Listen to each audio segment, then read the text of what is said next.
Good morning, everyone, and welcome to the Planning and Development Management Committee on the 12th of April 2022. We are still virtual, but we're getting a little bit of a hybrid process going on now. So welcome to everybody who is at home and also to the people who are in the chambers and anyone who is watching online. This is the last Planning and Development Management Committee of this session before the election, so hopefully it will go really smoothly and we'll get through it quite quickly. I'd like to introduce the top table. With me today in virtual land, we have Councillor Bob Braun, my Vice Convener, Mr Christian Smith, the Development Management and Building Standards Service Manager. We have team leaders of Mr Paul Williamson. Mr Paul Williamson is new and welcome to the committee. And Mr Sean Panton, who is also a team leader from planning. Mr Jeff Fogg is joining us from Legal Services, and Mr Danny Williams is Committee Services representative here today. Okay, members, I do have to do the usual bit. It's important that I say these things, but if you lose connection at any point at all during the proceedings, you need to assess whether you have enough information to be able to take part in any vote that might come forward. Could you please also notify us in the chat function if you do lose a connection to the committee at any point? Thank you. Could I also just remind you all, we're all well versed in this now, but if you could use the chat function to attract my attention. I don't have everybody in front of me. So Q's for questions, C for comments, etc. And if I could go over to Mr Williams now, please, to ask if you could do the roll call. Thank you. Yes, thank you, Convener. Morning, everyone. Just the usual process now. When I call your name, if you can let me know whether you are in attendance. So we do have apologies today from Councillors Barnacle, Reid and Williamson. So we'll start. Councillor Braun? Present. Councillor Brock? Present. Councillor Gray? Present. Councillor Illingworth? Present. Councillor James? Present. Convener, we've heard from yourself, so Councillor McEwen? Present. Councillor Simpson? Present. Councillor Waters? Present. And Councillor Wilson? Present. Okay, thank you, everyone, and that should be everyone in attendance who's meant to be here, Convener. Thank you, and my apologies. This is what happens when you're reading something and not paying too much attention because you've been doing other stuff in the morning. So my sincere apologies, Mr Elliott, for giving the entirely wrong person from Legal Services. We're glad that you're here, and as I say, apologies. I was doing so well too. Anyway, we have Mr Colin Elliott here from our legal team, so thank you very much indeed for that. Okay, do we have any declarations of interest on any of the proceedings coming forward today? If you do, could I ask the committee members to put a DI in the chat function now, and I will read that out. I'll give you a minute for any satellite delays so that they can come through.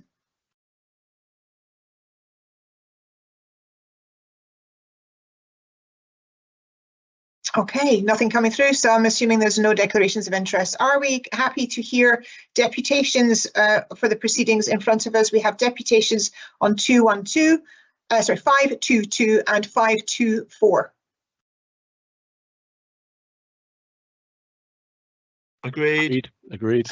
Thank you for that, committee. That's lovely. Thank you. And so that brings us on to item 4 on the agenda, which is the minutes of the Planning and Development Management Committee in March. And can I have the committee's agreement that they are a true and accurate reflection of the committee? Agreed. Agreed. Thank you very much. So that's the beginning part of the process done. We'll move on to the major applications in front of us today and get the proceedings going.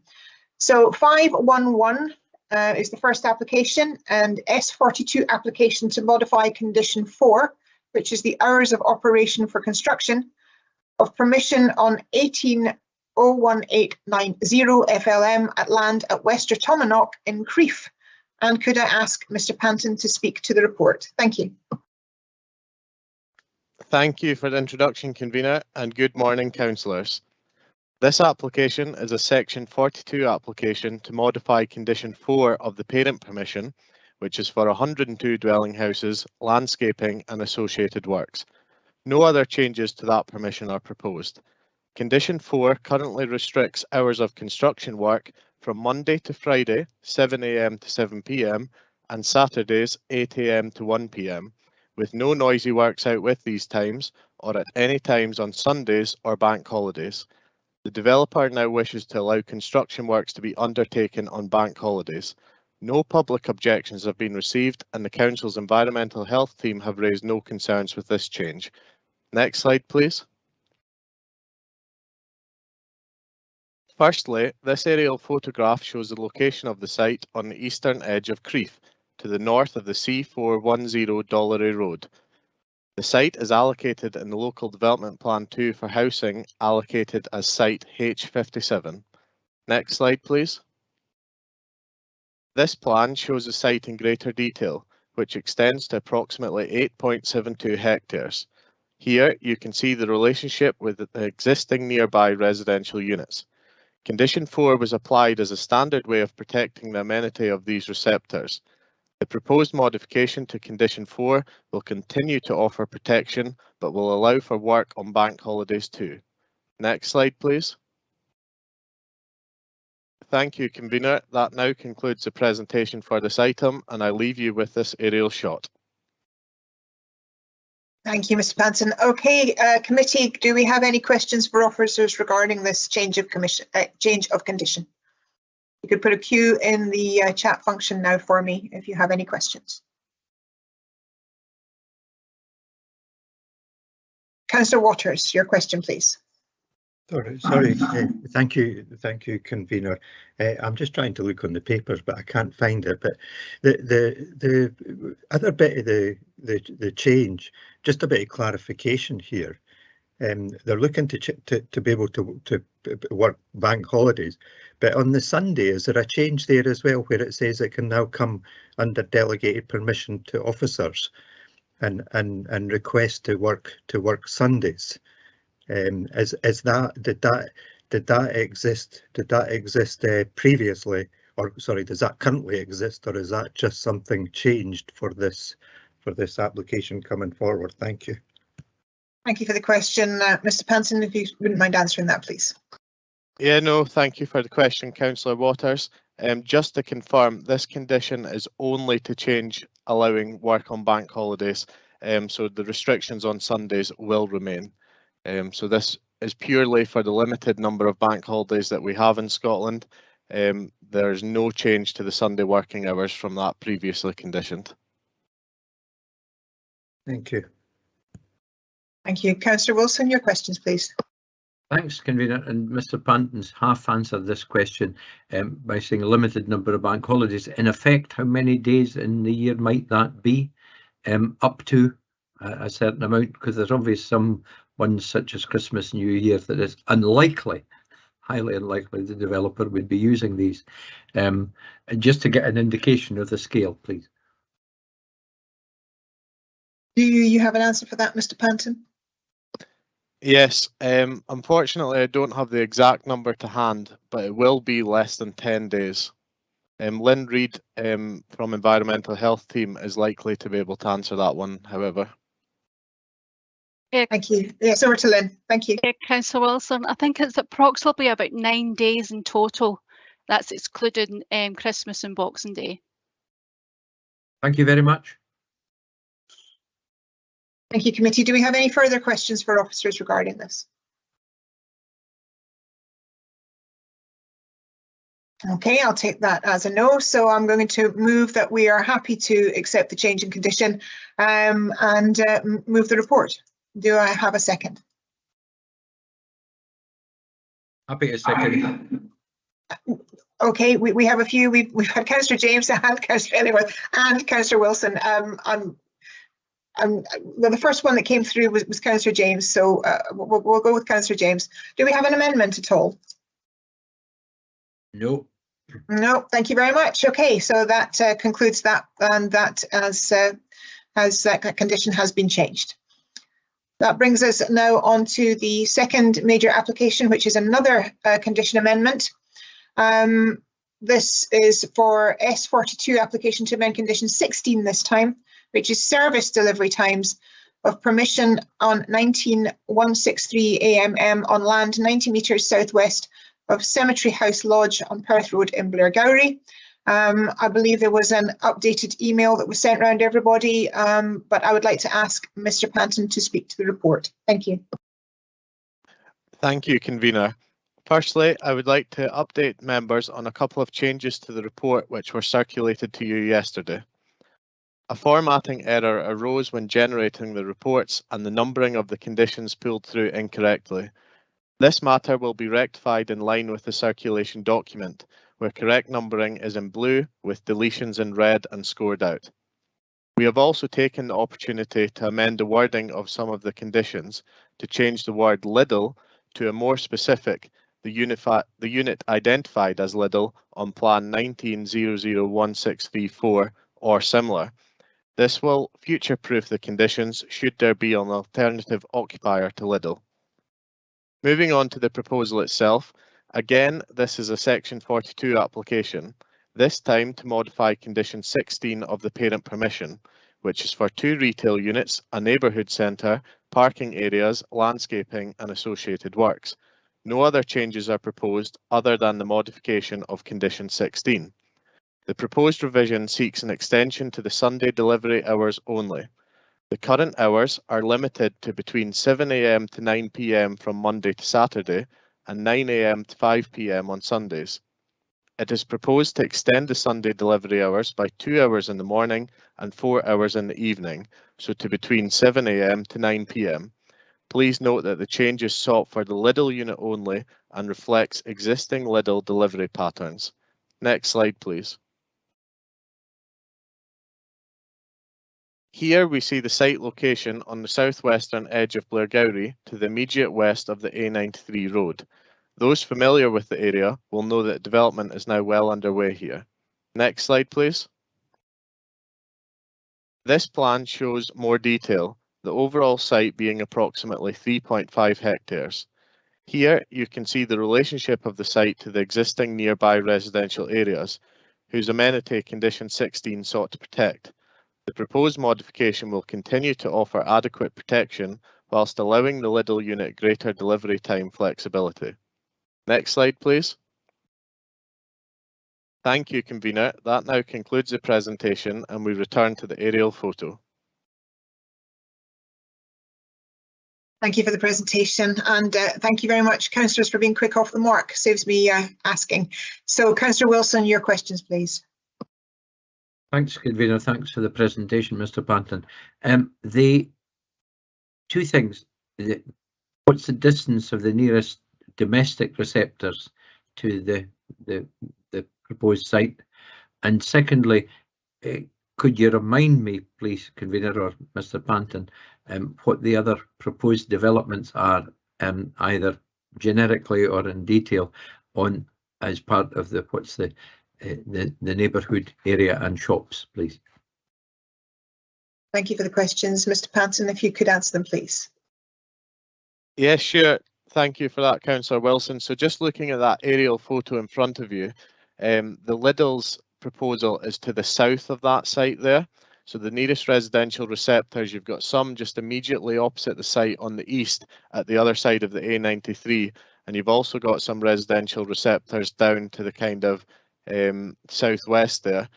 Now, to remind you what the rest of the development is, it's the southernmost part is a retail complex. This is where the Home Bargains is currently being built as well. You've got the Lidl's and the Starbucks coffee shop all under construction at the moment. So in answer to your question, there are residential receptors just at the other side of the A93 there and down to the corner, and the Lidl's unit is at the southernmost part of that site. Thank you very much. Thank you. Councillor Braun. Sorry, Mr. Smith, you have additional information to that you wish to add? Yes, apologies, Convener, and just maybe to further give some detail to Councillor Wilson. I don't believe that the Lidl unit is at the immediate south of the site. I think there's a further plot there for another use, I think a hotel or other things. So it's a number of meters further up from the south. Apologies, we don't have a plan that shows the approved layout and things, but maybe just to clarify that I don't believe that the Lidl unit is in the absolute south of that site that you have there, close to those properties in the southwest corner.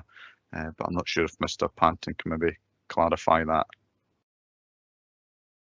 Yeah, I can jump in there, Mr. Smith. So sorry, I maybe should have been a bit clearer there. It's not the immediate south of that site, but it is the southernmost part of that site. So if you were to kind of divide that site in half there that you've got in front of you, it would be the southern part of the site, but it's not right down the bottom at that tighter section. Are you happy with that response, Councillor Wilson? Thank you for the description.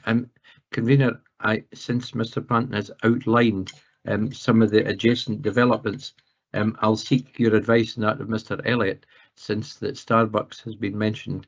Our older son is an architect and he is the architect for Starbucks, and if I need to declare an interest, I don't think that's involved at all, but I want to make it crystal clear that there is a relationship there, and I don't want anybody to think any different. If you need me to withdraw immediately from the meeting, I will do so, Convener, but it's not in direct association with this application, I don't think. No, my understanding of it, and I will seek clarity, and thank you for mentioning it, is that we are currently looking at a modification of a planning consent that doesn't actually involve. It is an entirely separate building, but that's my understanding of it. But I will just seek clarification if that's okay from Mr. Elliott. Thank you, Convener. As always, it's a councillor's decision whether they should declare an interest or not. But also the member, as I say, the member has to make their own decision. But my understanding is the application relates to a 19 consent, and if you look at the 19 consent, it was for 2 retail units, which is Lidl's and Home Bargains, so it does not involve Starbucks. And as I understand it, there is no implication for Starbucks directly because it is elsewhere. So consideration today is about an application that's been limited, not just to 2 retail units, it's been limited down, because of recommendations down to just 1 retail unit. So I would not be giving Councillor Wilson advice that he should step out, but it is always a decision for him. Thank you. Councillor Wilson? I don't think there is a direct or linked interest at all, Convener, but I wanted the members of the committee and anybody in the public listening to be aware of that. Thank you. Thank you. Mr. Panton, you have an additional information you wish to come in on this before we go to Councillor Braun. Yes, thank you. No, it was just to clarify that the Starbucks is a separate permission. I purely listed that as reference to show what was going on round about this site. Thank you. And thank you everybody for being so open and transparent on this. We can now move on to Councillor Braun for his questions. I see you have more than one, so please ask them. Thanks, Convener. Just to sort of give a bit more information to members so they know, the most southerly point on that plan will be a family restaurant. The space is there, but there's been no takers. You then have Lidl's, which is now open and running. Above that, the most northerly, up north, going northwards, is Home Bargains, which I believe will be opening on the 31st of July. Then you have the units and the Starbucks, and the most northerly part is supposed to be a hotel. Again, the space is there, but there's been no takers as it stands. So that's how the layout of the site is. My question really is 2 parts. First of all, with regard to the morning opening hours, I just wanted to clarify if I'm right in saying that if we were to refuse extending the hours, there is nothing to stop any lorries or delivery lorries coming into the site because they're coming on a public road. So they would just come in and wait there, really ticking over until they're allowed to unload. So that was my first question, just to clarify that. And the second point I wanted to raise was with regard to extending the evening hours. As you'll appreciate, evenings, particularly Sunday evenings in the summer. People sit in their gardens or they're out talking to people. There's a concern, obviously, the noise coming through in those hours. I'm not convinced myself that Lidl's will be delivering those sort of hours in the evening. So my question is, where would we stand if we allow the morning extension, but not the evening? And carrying on from there is the fact that obviously with other premises opening, Home Bargains, the restaurant, hotel, whatever, are we setting a precedent, allowing Lidl's to do it? Is there nothing really then to stop Home Bargains asking for extension and the restaurant and Starbucks and all the way through? So you're accumulating more and more noise for people sitting in their garden. So that was my two questions. Hopefully that's come through clear. I can explain them again if I have to. No, I've certainly got them. Thank you, Councillor Braun. We'll start with, and also thank you very much for the clarity on the positions of things. That was kind of you. Mr. Panton, if we could go to you first and then over to Mr. Smith for answers, please. Thank you. Yes, thank you, Councillor Braun. With regards to your first point, you are correct.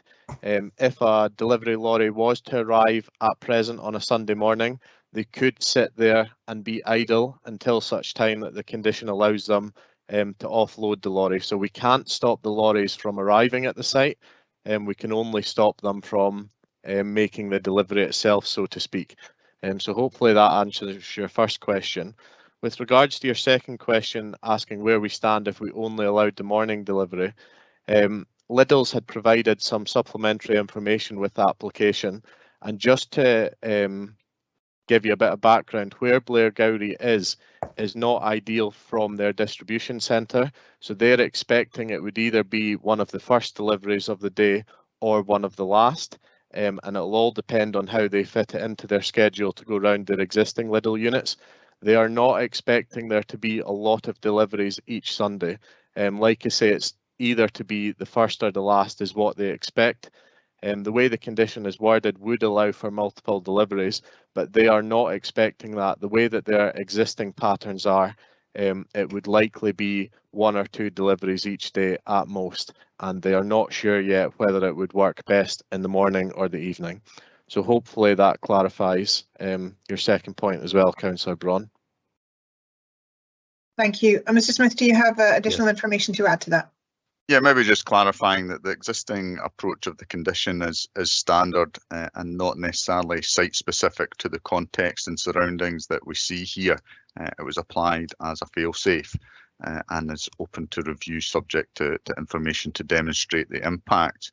So on the merits of any other changes to any other conditions, we would assess them on the basis of the information available and the facts. And in this case, Environmental Health have no objection, presumably on the basis that the impacts are within acceptable parameters. Maybe Lynn can give some further guidance on that. Thanks. Yes, thank you. I was going to see if Lynn had any additional information. So putting on your spot, Lynn, but do you have anything you wish to add regarding noise? Thank you, Lynn. Yeah, just to say that a noise impact assessment was carried out to look at the delivery times that they were asking for, and it was shown that the background wood level would not be breached above 5 dB, and at all the residential properties assessed, the predicted noise levels would be below the WHO guidance for garden amenity areas. So we were satisfied that at the delivery times that they asked for, that they could go ahead and the amenity would not be adversely affected. Thank you very much. And just to sort of clarify, my understanding is that any requests to changing conditions coming forward for any other applications or any other sites would always be assessed, and that would be taken into consideration at the time as to what the cumulative effect would be. So hopefully that answers all your questions, Councillor Braun. Could I have a supplementary there, if I may, convener? Certainly. There's nobody behind me anyway. Yep. It comes back to the point you just touched on, and it's obviously if other businesses in their Home Bargains or wherever it might be wanted to start extending their hours, I mean, we could have an accumulated effect of noise coming through, and I'm a little bit concerned about that side of it. We're opening up a precedent being set for others to build up on. And just to also clarify one point, going to the conditions, there's a noise management a noise management scheme put in place by us as a condition that they have that. I think they've got it. So presumably that would be protection for the residents nearby if noises do exceed levels. And I'm sorry, Convener, it's another question, perhaps more for Mr. Elliott. And if we were to extend the hours in the morning but refused in the evening, where would we stand on that? Perhaps you could just clarify that for me as well. So I'm sorry, Convener, to sort of push it a little bit here. No, I get that. Well, first of all, we'll go to get the answers to the sort of question regarding a cumulative effect from Mr. Panton, and then from Lynn Reid, and then we'll go to Mr. Elliott. So, Sean, first, please. Thank you. Yeah, thank you, Councillor Braun. Just to clarify, if any other units in the development wanted to change their delivery times, they would also be required to submit a Section 42 application that we would assess, and we would be looking again for a noise impact assessment with each of those units. And obviously we would take into consideration, if this one is granted today, that this one has already been granted, so we would take into consideration the cumulative impacts. So I'll maybe pass over to Lynn Reid now to speak about the second part of your question. Yep, Sean, you answered the first part, but I would just like to clarify that any further noise impact assessments that we would require for a Section 42 to can change conditions for delivery times, they would be doing a background survey. So any of the Lidl's delivery services that would be noise from that would be included in that background survey. On your second point with regards to the noise management plan, the noise management plan is to ensure that the applicant follows through exactly what they said with regards to the delivery mitigation measures that they would put in place during deliveries. So that's what the noise management plan was for, to ensure that it covered that, encapsulated all the mitigation measures that they required to do to ensure that they meet the appropriate levels for amenity. Thank you. Mr. Smith, if we could come to you first, and then we'll try Mr. Elliott regarding the legalities of your point on one side versus the other as timing is concerned. So, Mr. Smith first, please. Yeah, thank you, Convener. And just to clarify that the noise assessment that we have and the environmental health have satisfied themselves with indicates that there would be no adverse impact in relation to the evening hours. So just putting that out there. Thank you. Thank you. Okay, so Mr. Elliott, sorry, if you could come in. I'm not seeing any particular planning reason for that, but if you could come in back to the question for Councillor Braun, please. Thank you, Convener. I think you've kind of put your finger on it, but I'll start at the beginning. Yes, members are looking at an application to change the hours, so it is for members to decide what to the extent to which they agree with that. So it could be split up between morning and evening, you mean from a technical point of view. However, if the committee did go down the route of granting the morning but not the evening, for example, then the developer here would be able to appeal that condition up to the DPA, and of course then there would be a different decision maker there. But what I would point out, Councillor Braun, is that in making a motion in that way, you would have to indicate where there is a policy breach and where there's the harm. And my understanding, and just Mr. Smith kind of mentioned it, my understanding in the report of handling is that noise impact assessments carried out and the levels are well within the WHO levels. So you would have to indicate why that's wrong. Yeah. Thanks, officers, and thank you, Convener, for bearing with me. No, thank you. I'm always happy to get to make sure that everybody's got the answers that they want to get boiled down to the crux of the matter, shall we say. There doesn't seem to be any further questions from councillors coming forward, so I'm going to move the paper. I'm going to move that we accept the change in condition, and I see that Councillor McEwen has come in to second that. So over to you, Councillor McEwen. Thank you very much, Convener. Yeah, I'm happy to second this application. I think Lidl have designed their loading bay very well. It's subterranean. It is distant from the local properties, as Councillor Wilson sort of inquired about. I think being in Blairgowrie and far away from central belt distribution systems, we need to be flexible to ensure food security and delivery of such, and especially during our winter months when the A93 can be a difficult road to travel in an articulated lorry. So I'm happy to support this extension of hours. Thank you, Councillor McEwen. Do we have an amendment?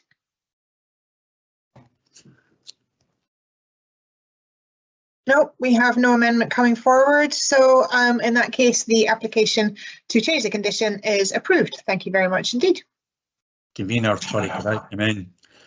Just to be clear to members that I'm assuming that's granted as amended, because obviously there's been a change to the conditions.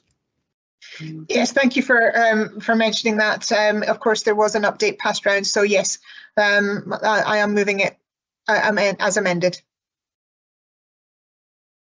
Okay, thank you. So that then brings us on to the next item of business, which is 513. And again, we have another modification of a condition, a section 42 application to modify condition 3, which is building height of planning permission in principle of 201103 IPM, which is the James Hutton Institute in Errol Road in Invergowrie. And again, over to you, Mr. Panton, to speak to the report. Thank you. Thank you, Convener. As you've said, this final major item is again a Section 42 application, this time seeking to amend Condition 3 of the Parent Permission in Principle, which is for a mixed-use development covering the development of buildings for agricultural research, parking areas, landscaping and other associated works. Condition 3 limits all buildings to 15 metres in height, a height proposed in the original application to protect Dundee Airport. It is now sought to allow buildings of up to 18 metres. Dundee Airport have been consulted and have no objection to the height increase. Additionally, no public objections were received. Next slide, please. This aerial photo shows the location of the site within the James Hutton Institute complex, which is to the west of Invergowrie. Dundee Airport is located approximately 2.5 kilometres to the east of the site. Next slide, please. This site plan shows greater detail, the overall site area being approximately 94 hectares.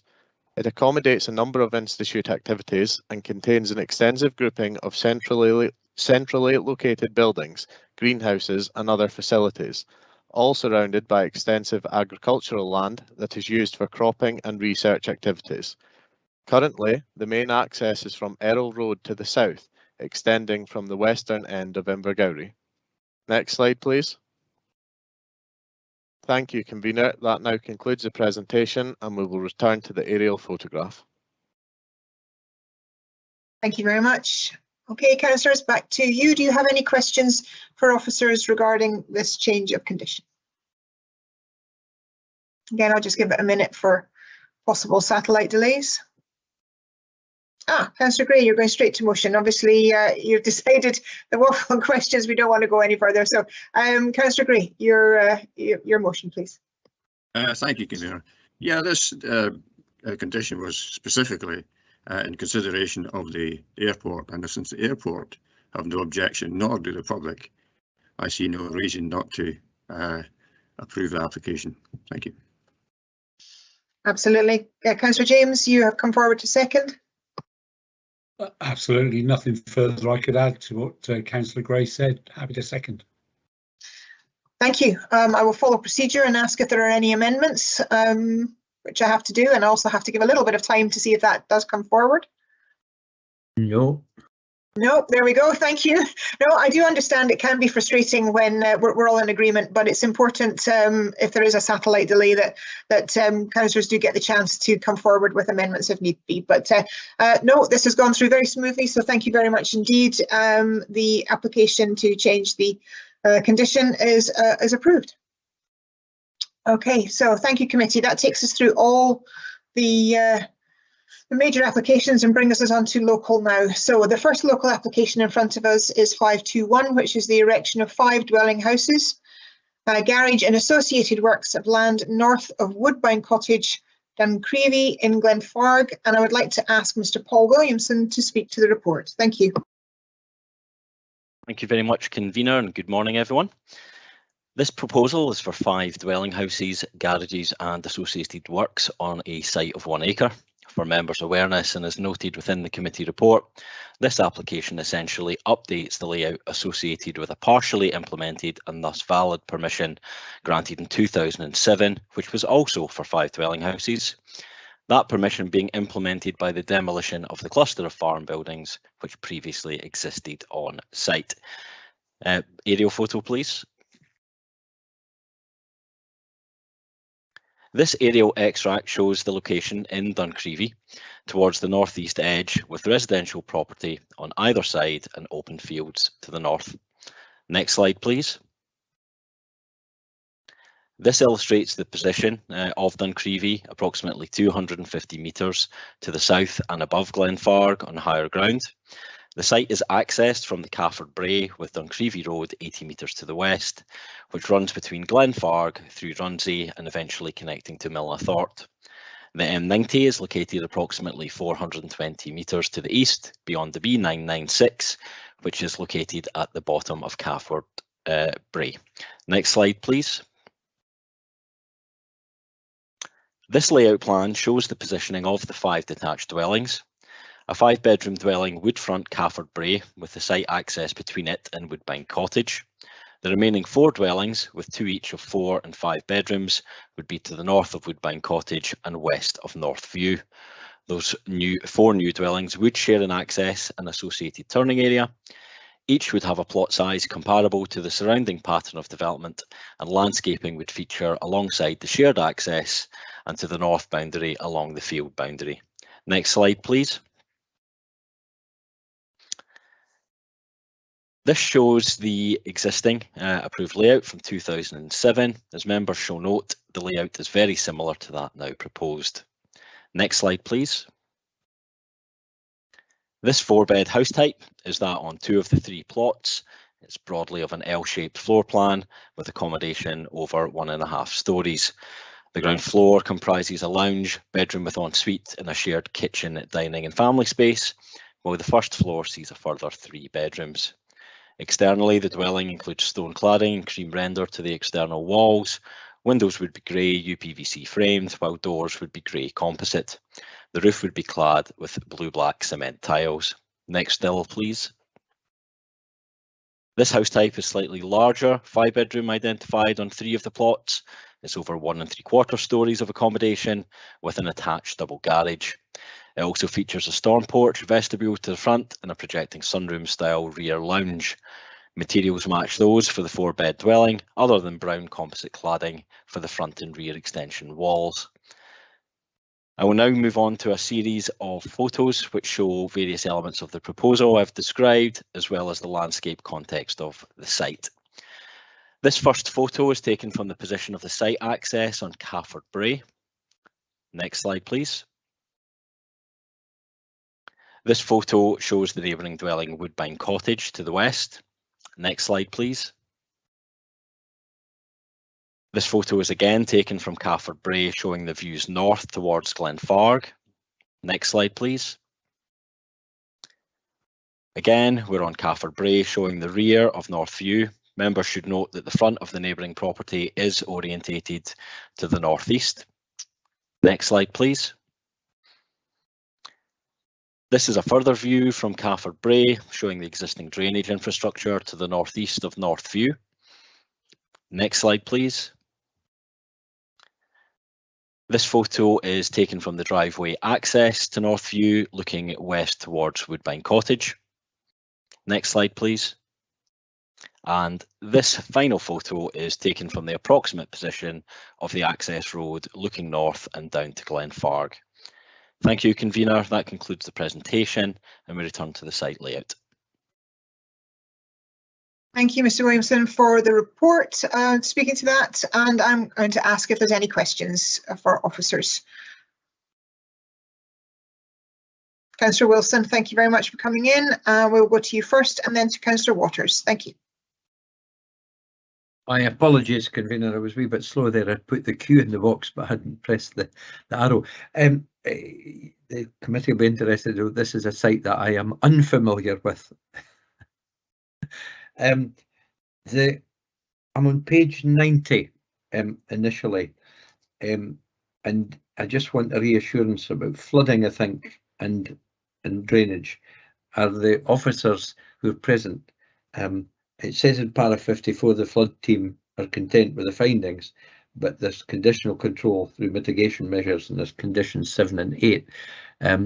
Given the frequency of climate events, are we content that that is sufficient to provide protection to the new dwelling houses and the existing dwelling houses? Is my first question. Maybe I'll go with that as my first question. I might ask to come back in again if I can, Convener. Thank you.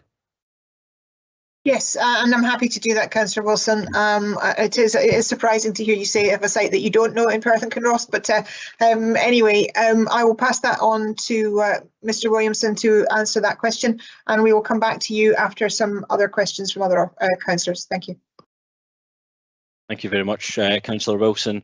As you correctly point out, yes, we have received a response from the structures and flooding team. That's confirmed on page 87 of the report. They've obviously assessed the submitted flood risk assessment, which does have to take account of climate change within their submissions, and they're happy with the recommendations of that flood risk assessment being conditioned as part of the approval. And yes, that is conditioned appropriately within the decision if it is approved. Thank you. Thank you. Mr. Smith, you have additional information to come in. Yeah, maybe just to direct Councillor Wilson to paragraphs 51 to 54 of the report. That indicates that the SEPA flood maps don't indicate any risk. However, they only look at certain sizes of water course. The flood team confirmed that there may be a risk from the adjacent water course, and as a result, the flood risk assessment was requested. That has then been assessed, and it's been confirmed that the flood risk assessment confirms that there's no risk associated to that, and the conditions are fail-safes. Okay. Thank you, Convener. I'm grateful for supplementary response. Having read these paragraphs, that's what made me ask my question. Yes, thank you. Next, we have Councillor Waters, and we will return to Councillor Wilson, but Councillor Waters and then Councillor Illingworth.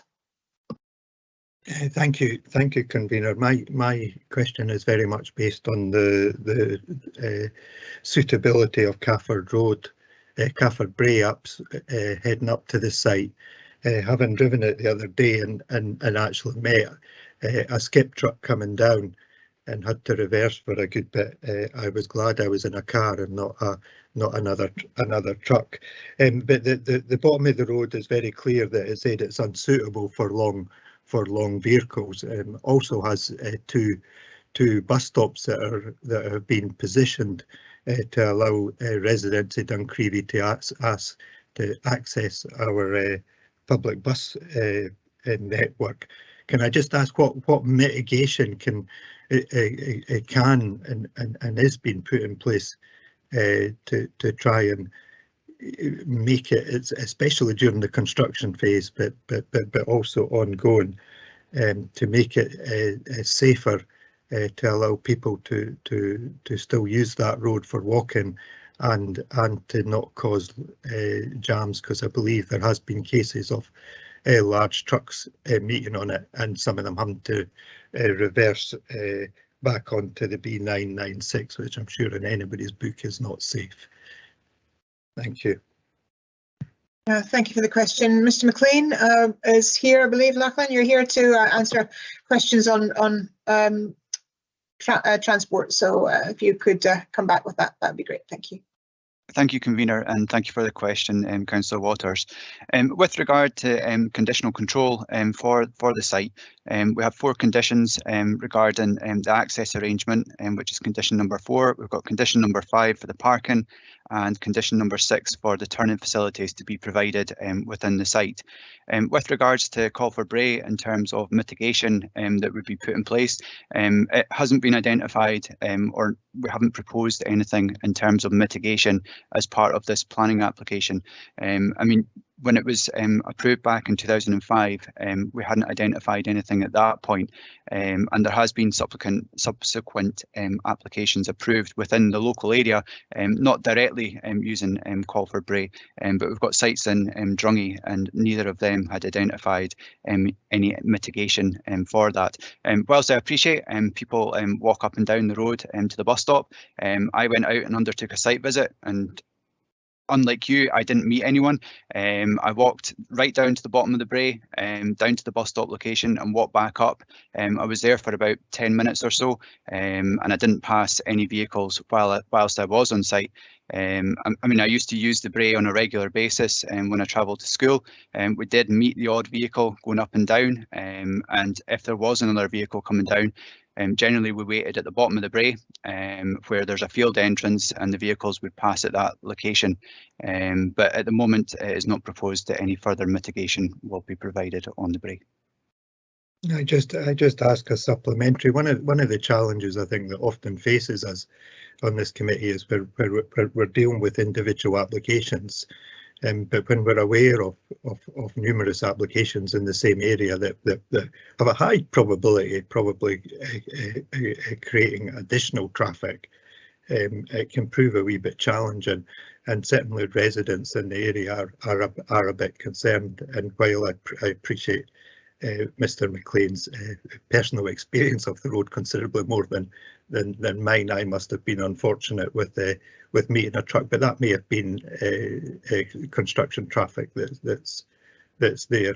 And having driven up it, there's very little availability passing places. I'm sure they're well aware, and my concern is where we're getting numerous sites coming on top of each other, that it does lead to some issues. Thank you.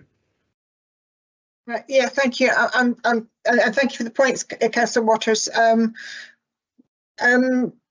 Yeah, sorry, I was trying to work out a question there.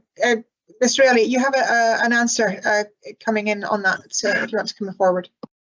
Thank you, Convener. To address this to Councillor Waters, appreciate what you're saying. In committee's consideration, you also have to take into account that there is an extant permission that could be built out. So it could be built with that same access up the Bray. Appreciate there are concerns, however, it could be built anyway. Thank you. Okay, Councillor Illingworth, you're next, and then we'll return to Councillor Wilson. Great, thank you, Convener. Do the new buildings have improved environmental features compared to the 2007 permission? Thank you. Oh, Mr. Smith's come in. I'm happy for it to go to Mr. Smith. I was going to go to Paul, but anyway, Mr. Smith, your answer, please.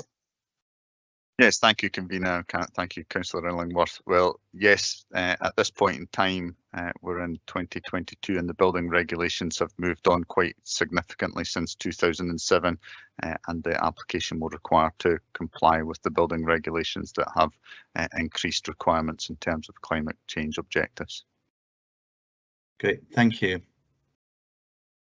I said we'll return to Councillor Wilson after that, but I see Councillor McEwen's come in, so we'll go to Councillor Wilson and then to Councillor McEwen. Okay, I'm happy to defer to Councillor McEwen first if he would like to jump in. Thank you. I was happy to continue in the order I'd already stated, but if Councillor McEwen has another question, you can come in forward, and then we'll go to Councillor Wilson. Thank you very much. The question I have there's a current property there called Northview, which I think is to the east of the site, and I noticed on the images we were showing that it currently has a 3-foot fence around it, especially around its southern aspect, and this plan looks like we're going to be putting a 6-foot fence and a garage within 10 feet of the property, and I'm just wondering what effect this has on the amenity of that current Northview property. And obviously then to the west of it you have one of the yellow three-bedroom houses as well, which is reasonably close in its proximity, and I just wonder what effect that would have and whether that's considered. Yes, Mr. Williamson, if you'd like to come back in and answer that, and we'll go from there. Thank you. Thank you very much, Councillor McEwen, for your question. Yes, as you correctly point out, the property Northview is located obviously directly adjacent to the east of the application site. Yes, the garage that's located is within 10 feet of the boundary. Obviously, as I alluded to in the speech, the orientation of the house is actually to the northeast. This is the rear of the dwelling, and as such, the scale of the garage proposed is not considered to be to a level which would cause any significant detriment to it.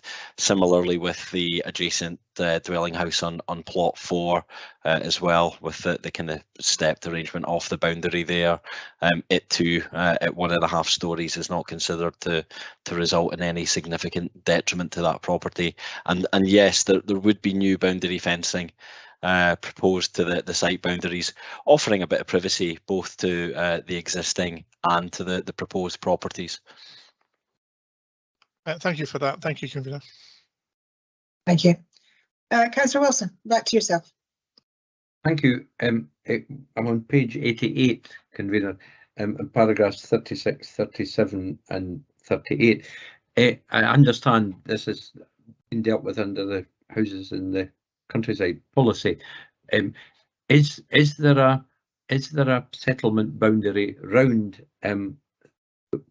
the wee village you were talking about, and is this site must be out with it, or is it all just simply white land, I think is described in the local plan? I have a supplementary once I get that answer. Yeah, certainly. Mr. Williamson, if you could answer that, and then we'll go back to Councillor Wilson. Thank you. Thank you very much, Councillor Wilson. No, Duncreevy in itself doesn't have a defined settlement boundary, but the consideration of this application is in respect of it being a previously developed site on which is rural brownfield land, and that's the stance we're taking forward on this one. Thank you. It might be appropriate to say something in the comments section, Convener, rather than ask another question. Thank you, Councillor Wilson. So, committee, do we have any further questions for officers? We do. Councillor Waters, your second question, please. Sorry, thank you, Convener. Just on the same point, probably a question for Lachlan and Mr. Elliott. Is it possible to as a condition to put something in here that would show that this is a shared roadway, come footpaths, so a green route, where people let construction drivers who if we're minded to agree and pass this, to allow traffic that's not familiar with the road to realise that this is a shared road where children will be walking up from school when they get off the buses and stuff like that. Is there anything with the planning perspective that we can put in there as a condition to at the very least notify construction traffic and other traffic that is already shared, which it clearly is. Thank you. Okay, Lachlan, Mr. McLean, could you come in initially, please, and then we'll go to Mr. Elliott. Thank you, Convener. Councillor Waters, were you thinking along the lines of the walking, cycling friendly signage that we have in place on a number of routes across Perth and Kinross? Is that what you were minded for? Yes. Right, okay. Yes. Yeah, I think in terms of suitability, that would be something that I would revert to my colleagues in the traffic and network team to discuss that in more detail. One thing that I know that they do like to do is ensure that it connects with a footpath or a shared use facility. I mean, in terms of the B996 coming out of Glenfarg, you do have the footway that comes along to Colford Bray, and then it's shared use going up the hill there. But that would be something that I would have to revert to them just to make sure that they would be happy to put the signage like that up in place. Thank you for that response. And Mr. Elliott, if you could come in, please. Thank you, Convener. I think the issue, Councillor Waters, would be where that signage would be. It's not been fully assessed, and whether the applicant would have the control to put that signage in, because I'm guessing that signage would not be within the site, it would be out with the site. So there may be issues in imposing a condition at this stage. It would normally be assessed in detail before coming to a decision as to whether that's appropriate or not. Sorry, are we able to? Are we even just able to put a note to say to leave that as a delegated decision to say as part of the planning application it would, you know, and for the safety of pedestrians that clearly use the road, and to ask the networks team to have a look at it and see about its suitability. Just quite keen to see something. I'm just quite keen to see something, and I'm a bit concerned that children get us at the same time as construction site finishes. So, you know. Yeah, we do. I mean, what I'm trying to assess here, Councillor Waters, because I do understand where you're coming from and what it is you're trying to do. Is what falls within planning regulations and what we as a planning authority can request versus what the council can do when it looks forward, when it looks at its areas to decide whether they are suitable for green routes. Mr. Smith, you have an answer to this part, so if you could come in first, please. Yes, thank you, Convener, and thank you, Councillor Waters. I understand where you're coming from on that.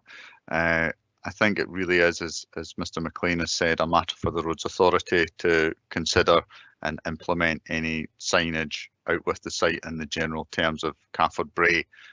All I could perhaps say is that it might be legitimate for us to apply a condition that requires a traffic management plan, but that would only in effect relate to traffic movements during construction associated to the development of the site in itself, and would be issued by the developer to any parties to visit the site, saying for that first 76 metres of Cafford Bray that it's a shared route, as you say is fairly obvious in any case because there's no footpaths, etc. But we could only really look at something like that if that was felt proportionately necessary for that short distance that they would travel up Cafford Bray.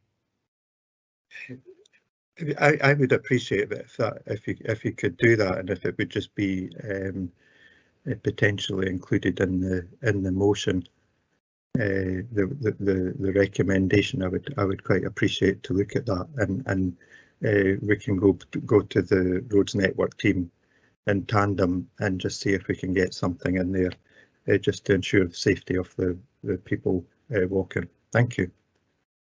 Okay, so can I ask then, are you moving the report then, Councillor Waters, with the request of an additional condition stating that there should be a traffic management plan attached to this for that 76 metres, and then separately, because it won't fall within planning consent, to take forward a request for the council to look at that as a green route? Yes. Okay, so you're moving the paper with that request as additional condition. Do we have a seconder?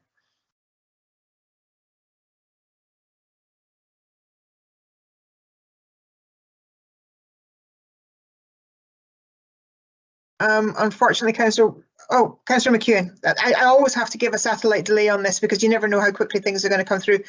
Councillor McEwen, you wish to second that? Yes, I'm happy to formally second that. I think these are the things we should be looking at. Thank you.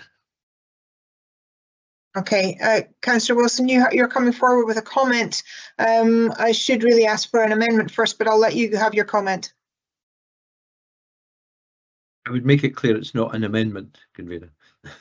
Yeah, no, I understand that. So if we could just follow procedure to be precise, can I have? Is there any amendments to the proposed motion that's on the table at the moment, which is to approve but add a condition to put in a traffic management plan, and that is seconded by Councillor McEwen. Do we have an amendment?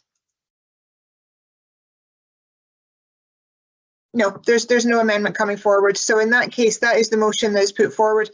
And we'd need to get some clarity on wording on that condition, if that's possible. Your first and foremost, though, Councillor Wilson, your comment. Briefly, convener, because we have a long agenda.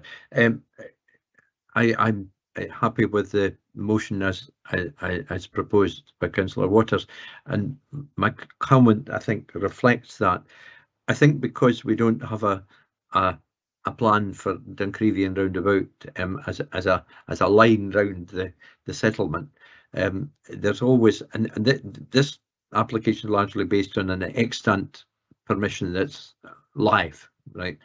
So we've got to simply take acknowledgement of that and update it, and I think it's appropriate to have approved the application.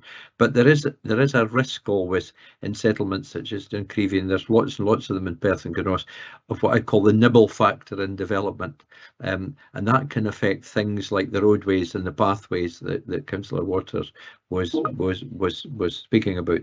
So I think that there is I think we just need a consciousness of the new committee and the new council. We need a consciousness of some of these things as we go forward. And I just wanted to make that point. Thank you. Okay. Do we have any further comments? I should just ask that. No. Okay. So the application is approved. Could I just ask that we have a condition for a road traffic management plan put in place onto that, please? And then at a separate point, and maybe if Councillor Waters wants to do something later, and just get in contact with traffic or with our roads departments to see if we can move forward with any green routes that they're interested in doing for that area. Okay, thank you. So that is now approved. So thank you very much indeed. And that allows us to move on to the next application. I do intend to take a break at some point, but I think since we've only been in for an hour, I'm happy to continue with the applications in front of us. So we'll go on with this next one and we'll see how the timing works from there. Okay. So the next application in front of us is 522, which is the erection of dwelling house and garage land southeast of Braybank House, Braybank Road. I'm sorry, I'm getting some feedback. Can we ask everybody to mute, please? Thank you. Sorry, let me say that again. Erection of a dwelling house and garage land southeast of Braybank House, Braybank Road in Perth. And could I ask Mr. Paul Williamson to speak to the report? Thank you. Thank you very much, convener. The proposals for the erection of a dwelling house and garage in the grounds of Braybank House. This application follows a previously withdrawn proposal and seeks to address previous concerns relating to the scale of that building and its proximity to boundaries. Next slide, please. This aerial extract shows the location close to Perth city centre and between Glasgow Road and Glover Street. It currently forms part of the garden ground of Braybank House, a large detached dwelling set within generous wooded grounds, surrounded by other residential dwellings. Next slide, please. This layout plan shows the dwelling's position in the southern portion of the existing garden. Access is from the existing driveway to the west. The new dwelling is rectangular and longer on the east-west axis. It runs essentially parallel to the boundary with Woodruff to the south. To the west would be a detached double garage within what is currently a parking area. Next slide, please. This image shows the floor plans with 3 bedrooms together with a 1-bedroom granny annex. The ground floor would contain the principal living accommodation, with a lower ground floor located at the eastern end to provide a cinema room and office. The first floor within the roof space would incorporate the other bedrooms and associated bathrooms. Next slide, please. Here we see the elevations with an indication that although there are 3 stories, from many viewpoints only 2 would be visible. Finishes are also shown. The ground floor is clad in stone, while the walls to the first floor see vertical weatherboard cladding. The pitched roof is of standing seam zinc. Windows and doors would be brown aluminium framed. The south-facing roof planes would also see solar panels and an air source heat pump on the south elevation at its eastern end. The ridge level of the proposed dwelling would sit beneath that of Graybank House. Next still, please.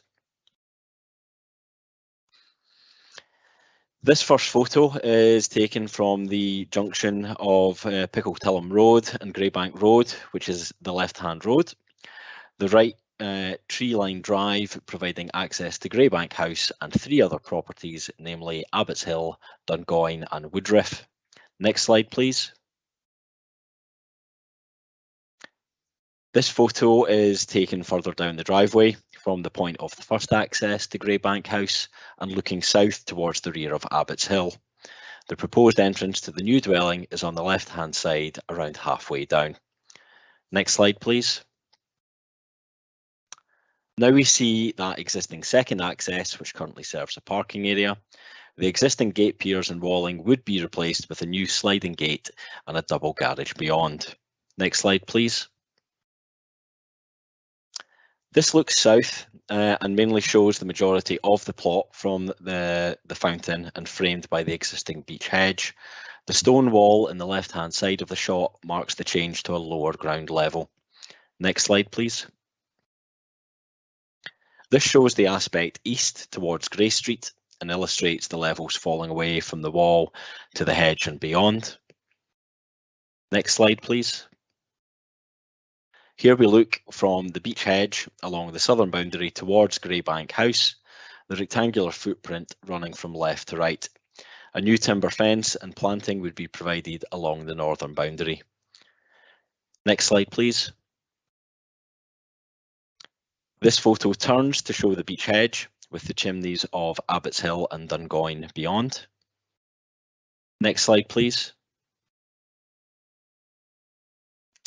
Here we look from the lower level in the south east corner of the site up towards Graybank House. Next slide, please. The penultimate image here looks east roughly along the line of the north elevation of the proposed dwelling. Last slide, please. And finally, we look along the last section of the private drive with the beech hedge to the left and rear of the neighbouring properties to the right. Thank you, convener. That concludes the presentation and we return to the site layout. Thank you very much for the presentation. We have a deputation on this particular application in front of us. So I believe we have Mr. Jim McGurk, who is here to make the deputation. Mr. McGurk, can you hear me at all? Hello, Mr. McGurk.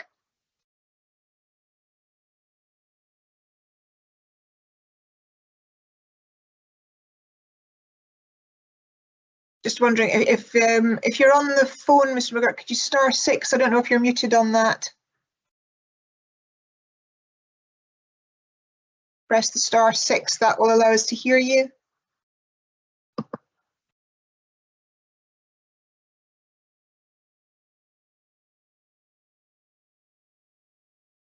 No, nothing coming through.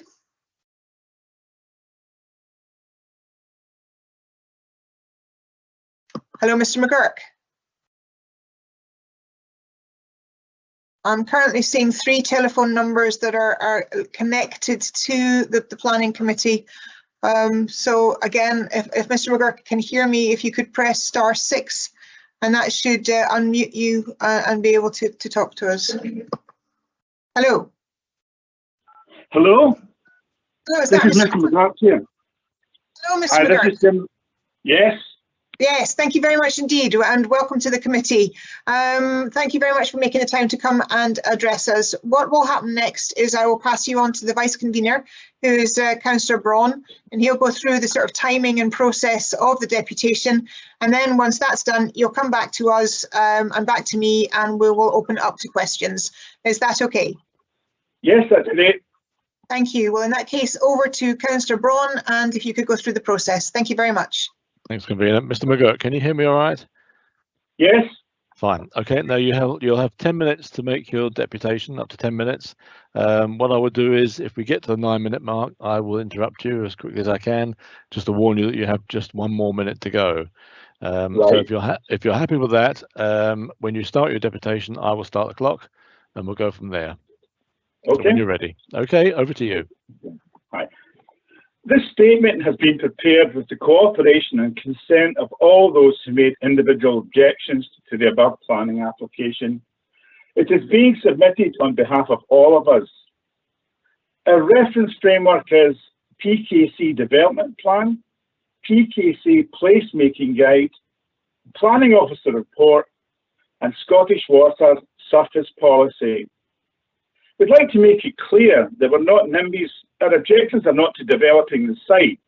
They're about this particular development. As direct neighbours, our principal concerns with this development are its size, scale, mass, location and design will have a serious and detrimental impact on the residential amenity we currently enjoy. The Planning Officer's report references Policy 17 of the LDP, which seeks to ensure that existing residential amenity is protected. It is not. The houses on the eastern boundary will lose all privacy at the rear of their homes and gardens. This 3-storey building with full-length balconies on the top 2 floors facing directly east will tower over them.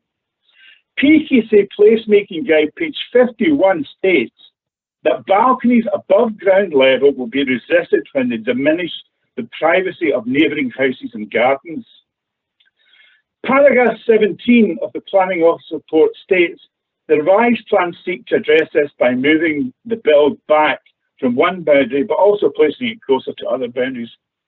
However, this site is at the brow of a very steep hill, and insufficient cognizance has been taken of the difference in ground levels between the properties on both sides of this eastern boundary. And moving the build back has failed to mitigate the problem of overlooking, and for some neighbours, overlooking worse. These east-facing balconies will still have a bird's-eye view into the homes and rear gardens in Gray Street. Thus, the existing residential amenity has been lost, contrary to Policy 17 LDP and paragraphs 30 and 37 of the Planning Officer's report. This report also states that the closest dwelling on the southern boundary is 18 metres away. This is untrue. It's actually 11.4. The Planning Officer's report, paragraph 32, states that this proposed dwelling is of traditional proportions. It's not. It's 25 metres wide and 6.2 metres deep. The eastern elevation of the property is 9 metres high. It's totally out of proportion and finishes to all surrounding properties. From PKC Development, page 20, frontage width versus planned depth should be addressed by looking at local context. We do acknowledge that modern design can sit comfortably within a traditional housing mix. Unfortunately, this design does not.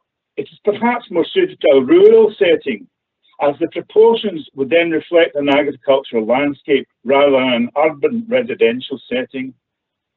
Paragraph 41 of the Planning Office report further states that a suitable property would be developed. We strongly refute that this proposal is suitable for the reasons just given. Paragraph 41 goes on to say that although the development will alter the view from neighbour properties, it will not detrimentally impact the visual amenity of the area. This is a very subjective comment, and we totally disagree.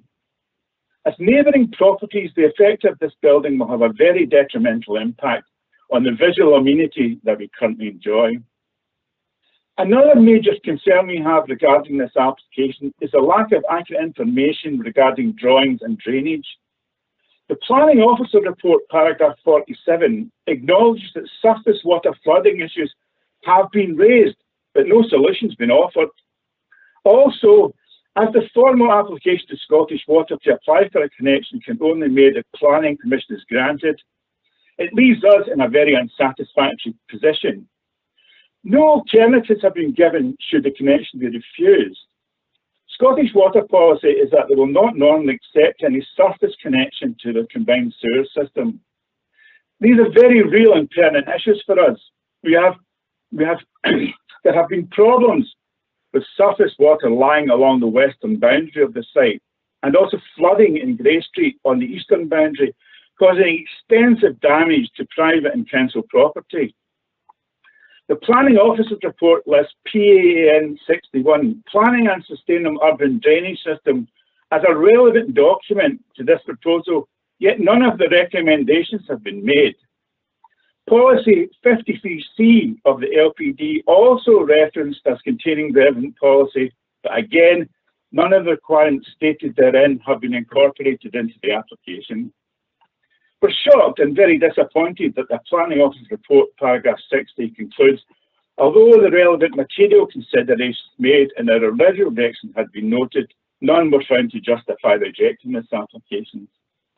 Paragraph 25 and 57 contradict this statement. We're also shocked at paragraph 25 that PQC are setting a precedent.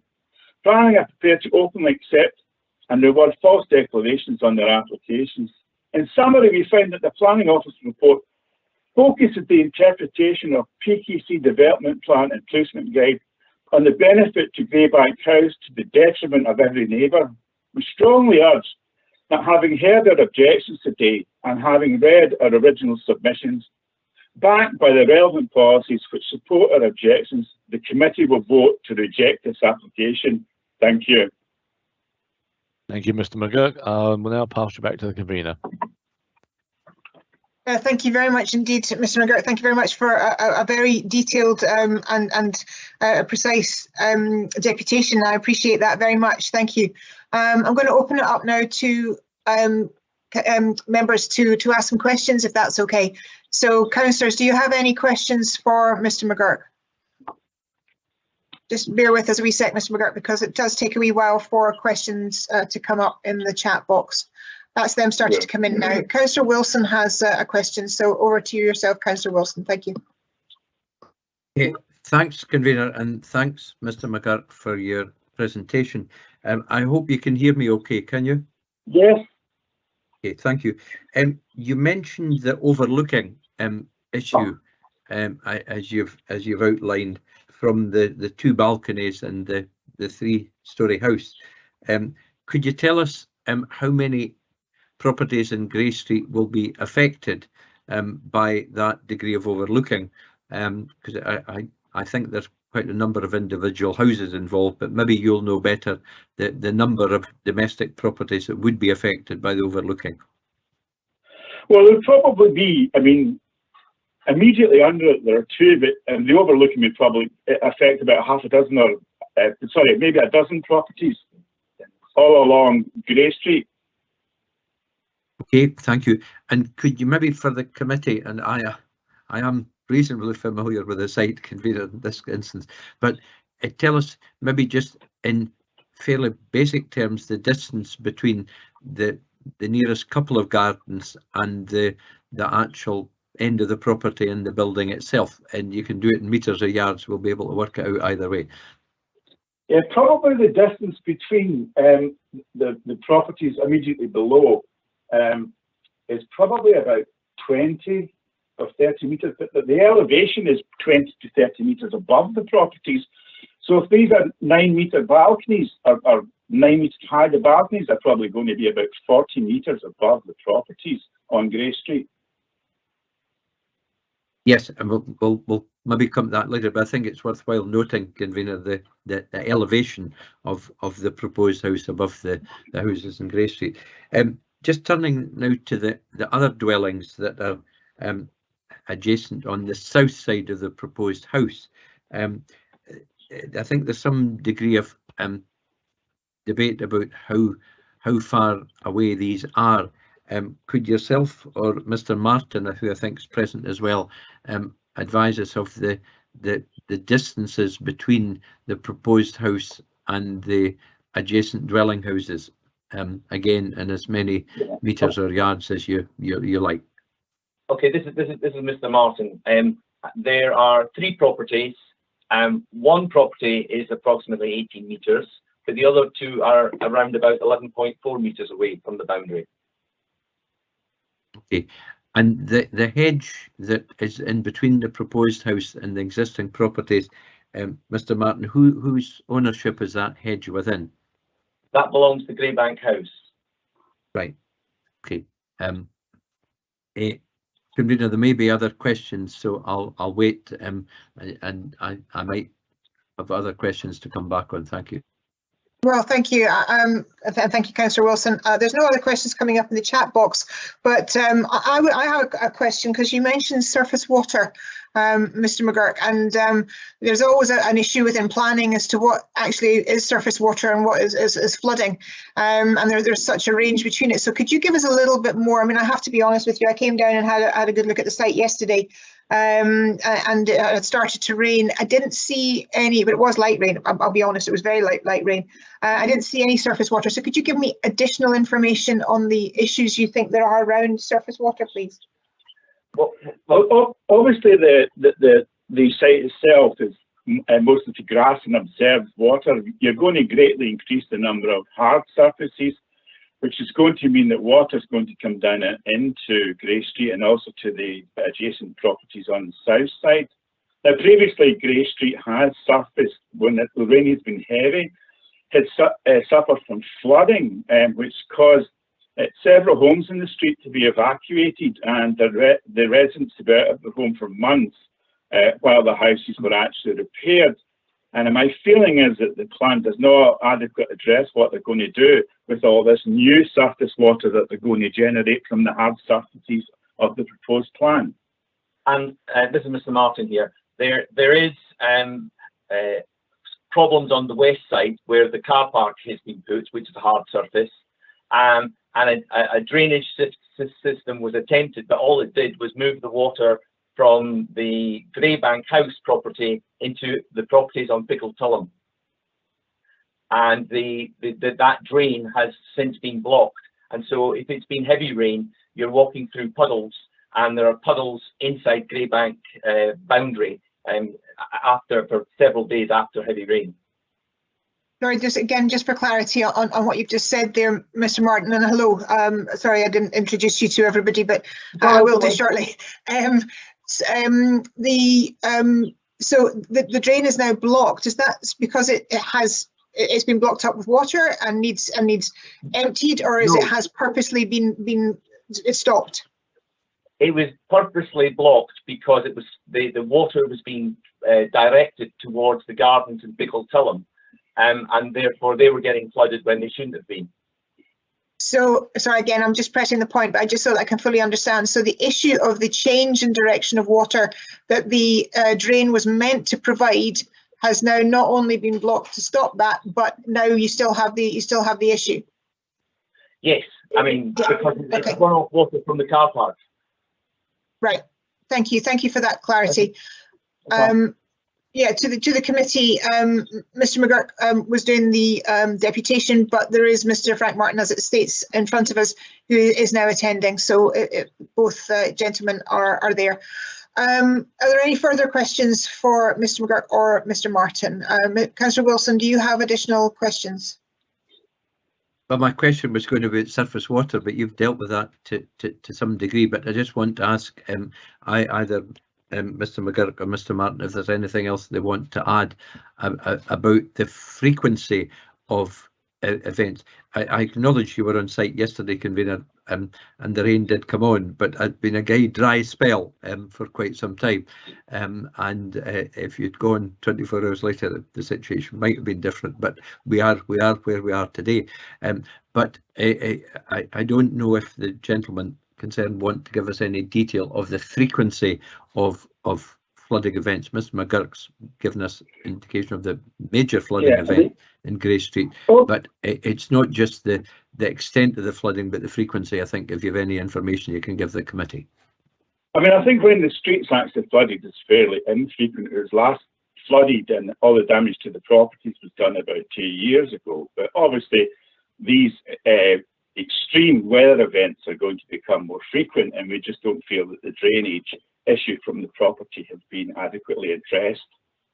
What we can say, because we come along the west side to drive into the three properties to the south, is that almost every time you've got any sort of heavy rain, there is a lot of surface water lying, and that a lot of the people in Pickletullum have actually tried to put up slight dams to stop the water coming into their gardens. So in any month that's got a heavy rainfall, there's going to be flooding on that roadway and into the gardens in Pickletullum.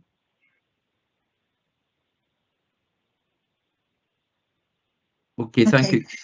Can we have one more question and then? Certainly. Okay. And I think this one's maybe for principally Mr. Martin. The houses that are off the lane, the 3 houses including your own, and Greybank House itself, where's the orientation of the main residential rooms? I mean by that the lounge and so on, so forth of these homes, including Greybank House. What's the main orientation of the main living accommodation? To the south. It's not exactly 100% south. It's 160 degrees rather than 180 degrees, but it basically points south so that they can get the maximum amount of daylight. Thank you.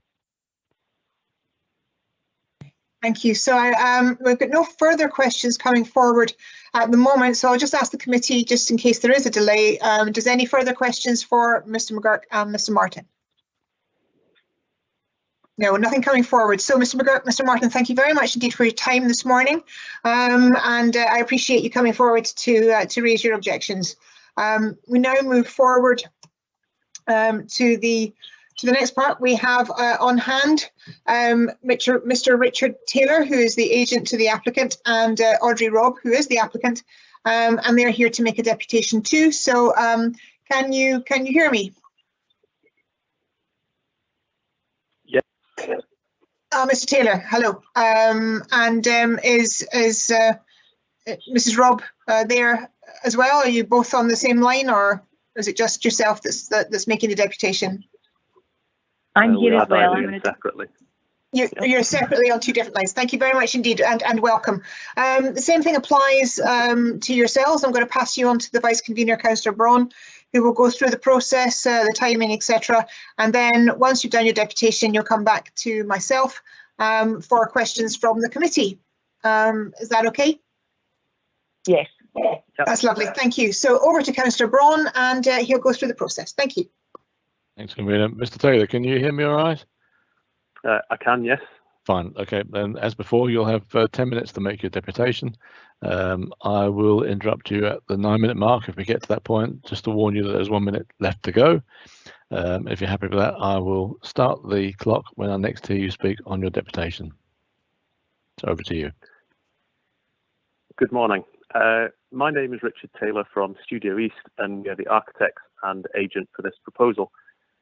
As we have heard, Greybank House is a detached stone-built villa that sits in substantial garden ground in a residential area of Perth, defined by various sizes, styles and ages of properties. The applicant currently lives in Greybank House and wishes to construct the new dwelling to cater for their future living requirements as they move towards retirement, and also to facilitate the needs of more elderly family members. The proposed development will divide the large garden area to create a separate plot of 1,100 square metres, which is greater than or consistent with others in the area.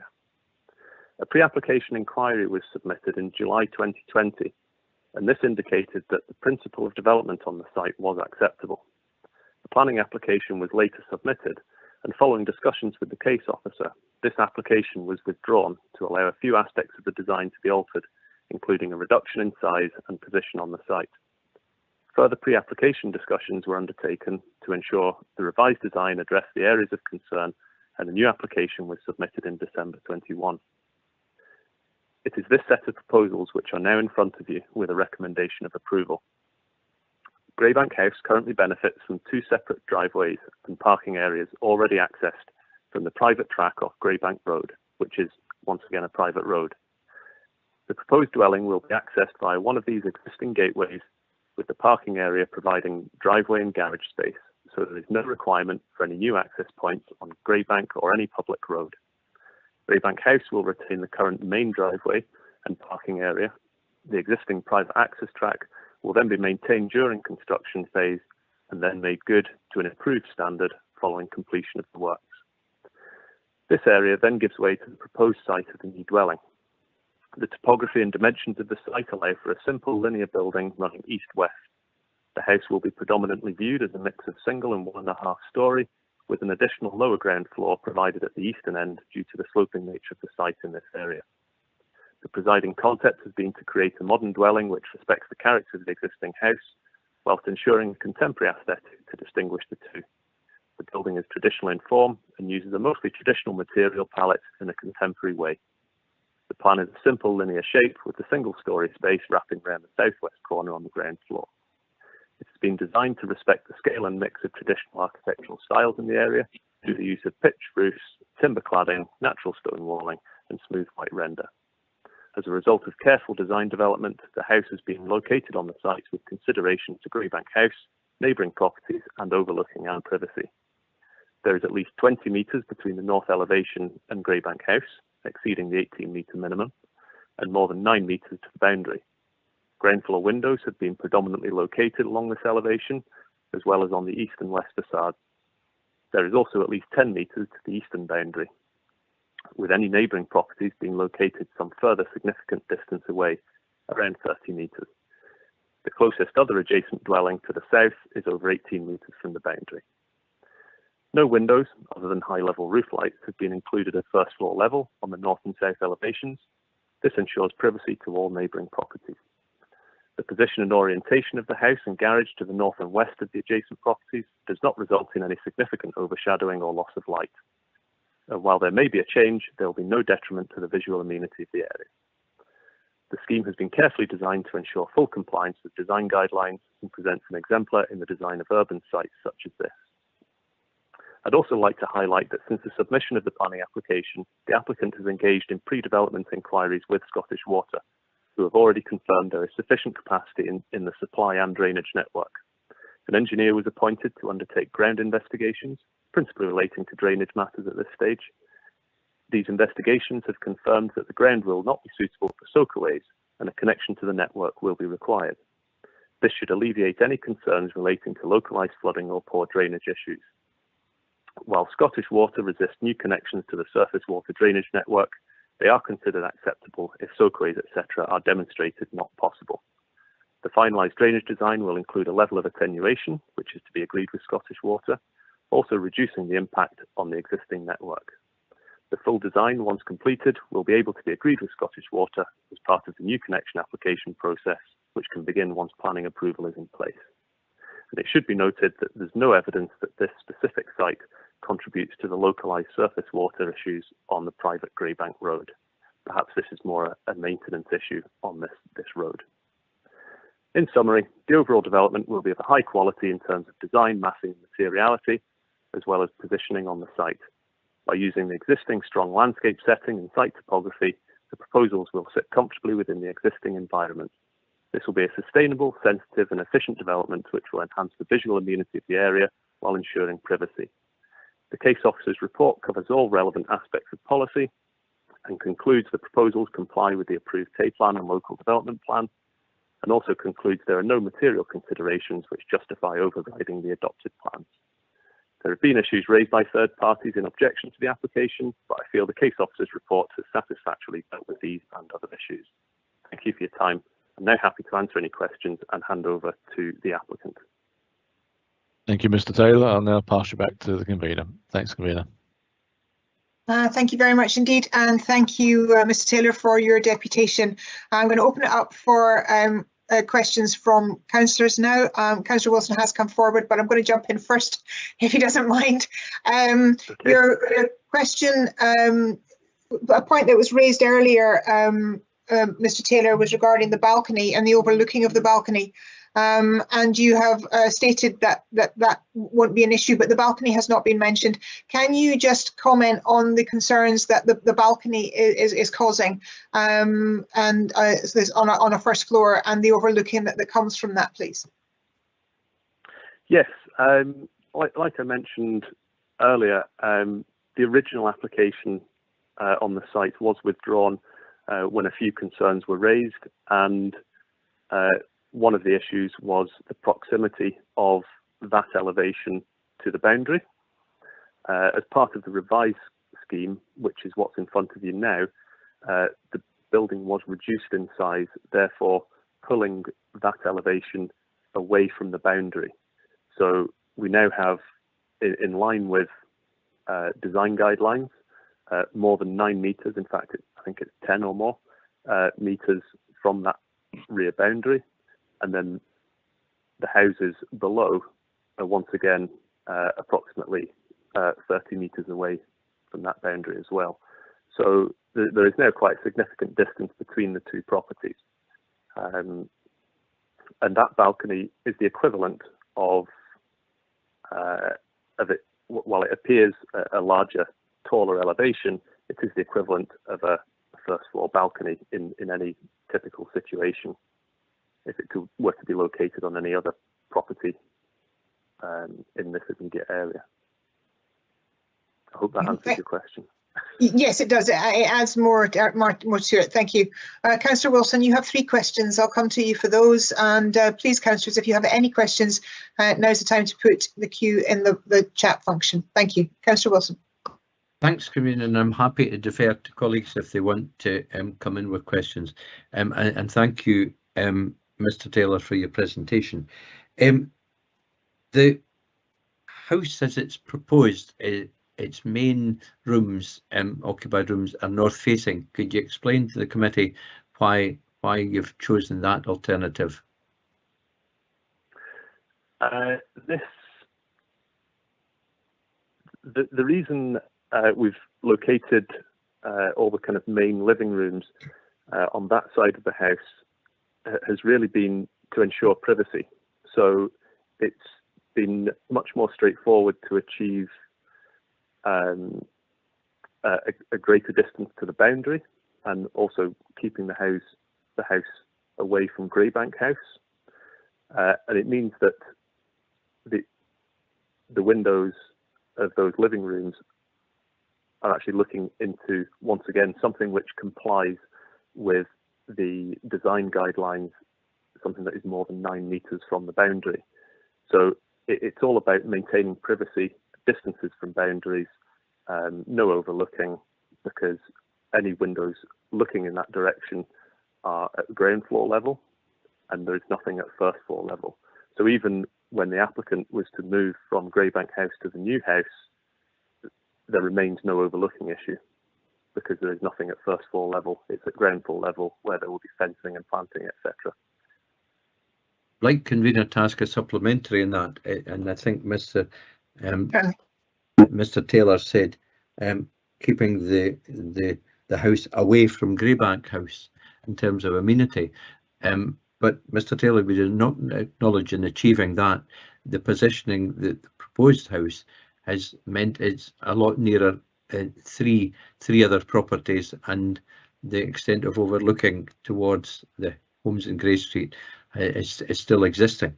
How would you answer that challenge, that in trying to keep the distance from one house you've achieved, including the difference, you've emphasised the proximity to other dwelling houses and still not solved the problem of overlooking in Grey Street? Okay, well, to answer that question quite simply, the position of the house is effectively, when you look at the site plan, it's effectively equidistant between Graybank House and other houses such as Woodruff, for example. So it's about essentially splitting the difference between the two. And obviously we do need to meet design criteria in terms of distances to boundary, in terms of rear garden areas, if you will. The 9 meters rear garden ground is a common sort of design guide. If this house, let's say, for example, were to be located absolutely central within the site, then it wouldn't meet that 9 meter rule on any boundary. So hence why it's been located to the south of the site. It's therefore broadly equidistant between Graybank and any other properties. And it means that windows can then be located to that deeper area of garden ground, which is private garden ground. Thank you for that response. Let me go on to speak about the issues about Scottish Water and surface flooding, which the convener thankfully raised earlier. You you said there was no evidence of surface water ingress on the site, but this was an issue regarding the access road. Would you like to review your comment on that, given that there's a strong history of surface water both in the garden area at Graybank House and also on the access road, and that was acknowledged by the applicant making a temporary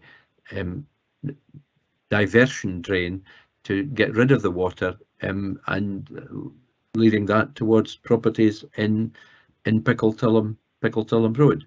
Sorry, I should clarify that my comments were relating to Graybank Road rather than the private access track accessing the site. Okay. I'm aware that there's been kind of localized issues in the area of the gateway and so on, which people have attempted to address and solve previously. But that I was referring more to Graybank Road itself than the actual private access track. You're just then referring to mains drainage. What's your intention to make a connection direct to the services in Graybank Road? Yes, so as I mentioned, we've already engaged with a structural engineer to produce as part of an initial drainage design appraisal, and this ultimately has resulted in determining that soakaways would not be effective on the site, and as such a connection for surface water drainage, i.e. the drainage that comes off, the water that comes off roofs and hard standing areas, would require to be taken to the main network. And obviously, as part of this process, we would look to include a level of attenuation, which is common practice with Scottish Water for new surface water connections, and that would obviously reduce the impact on the drainage network as well. But all these things need to be agreed with Scottish Water once an application is approved as part of the new application process. But at the moment, this is the intention as part of the pre-development inquiries that are being made. Yeah, one final point, that talking about surface water, but what about sewage and foul water? Yes, a foul connection would also be made to the main network, and capacity is there. That's already been confirmed by Scottish Water. Directly onto the services in Graybank Road? To my knowledge, yes. That's where at the moment, in terms of pre-development inquiry and initial drainage designs that have been prepared by the engineer, that would be the intention. And it's been determined to be readily feasible to achieve this with no major technical barriers. Thank you, Mr. Taylor. Thanks, convener. I'll desist from any further questions and let any other members come in if they want. Thank you for the questions, Councillor Wilson. Thank you for the answers. At the moment, there are no further questions coming forward from councillors. So if everybody is done, I would just like to say thank you very much indeed to Mr. Taylor and Mrs. Robb for coming along today and for being available to answer questions and for the deputation. So thank you very much indeed for that. And we will now move on to the next part, which is officers, questions for officers, please. So again, committee, can you start putting your cues in the box for me, please? Because there should be some questions coming forward now. So are there any questions for officers?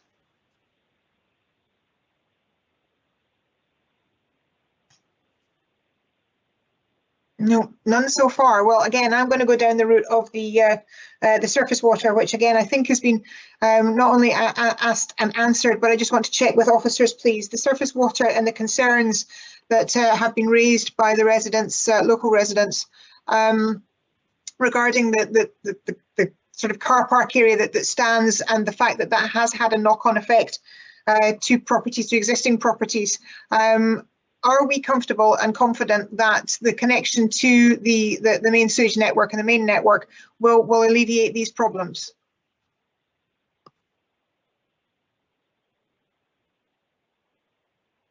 Thank you. We've got a couple of A's coming in there. So we'll start with Mr. Smith and then over to Mr. Williamson. Thank you. Yes, thank you, convener. I would just say, obviously, we've consulted with Scottish Water and they have reported back. The indication, as you've heard from the applicant and their agent, is that they would look to connect surface water drainage to the main system. If that was the case, then that would address our concerns. Thank you for that answer. Mr. Williamson, do you have more to add to that? No, I have nothing further to add to that. Okay, thank you.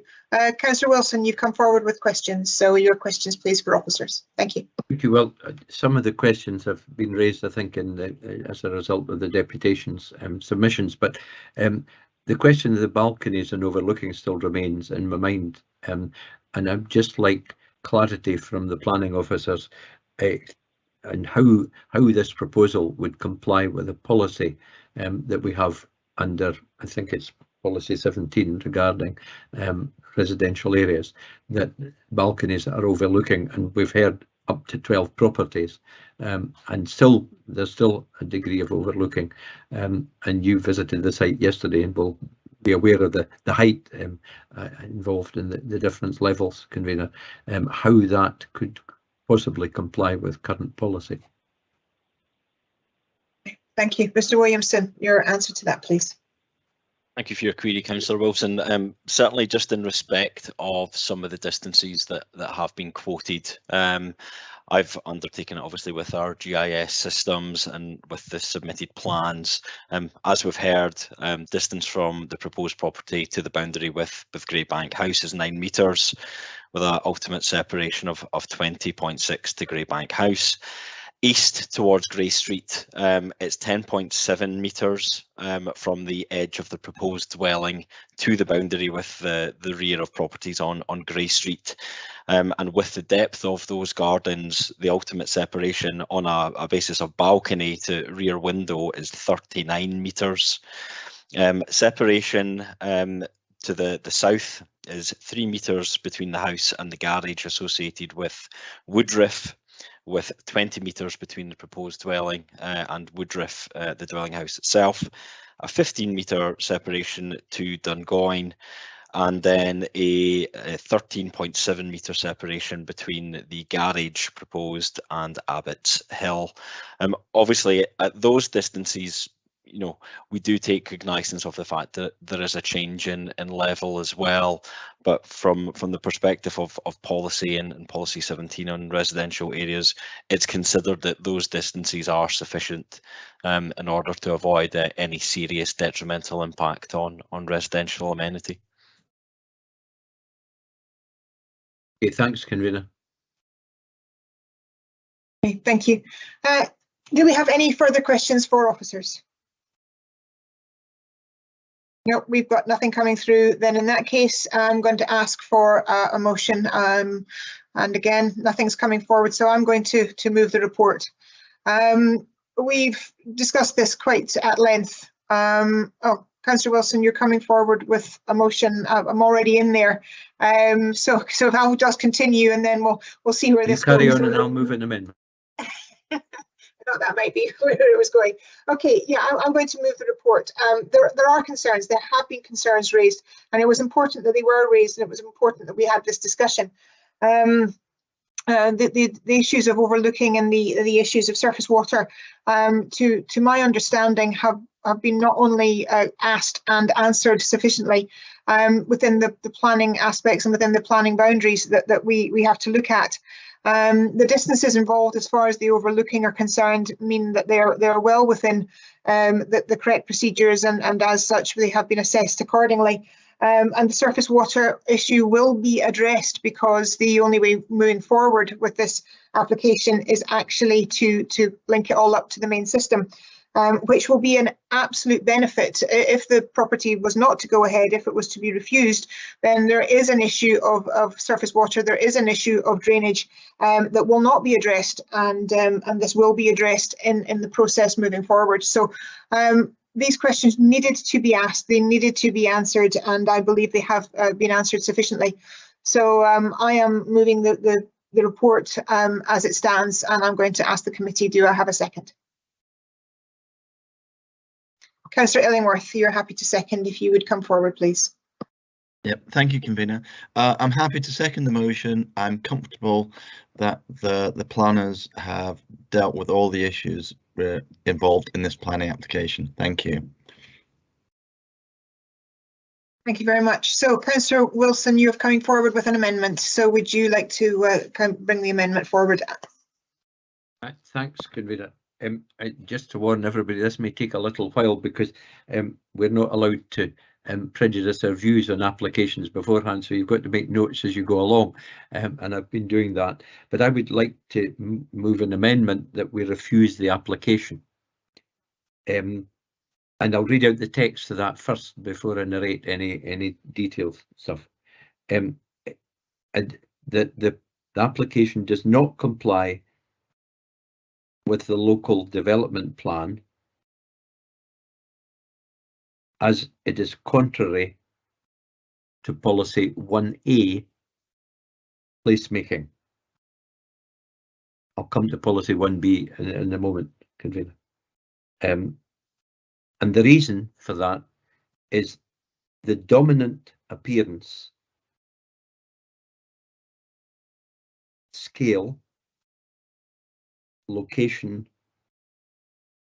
and massing of the proposed house does together make the appearance of the proposed dwelling look incongruous to its surroundings.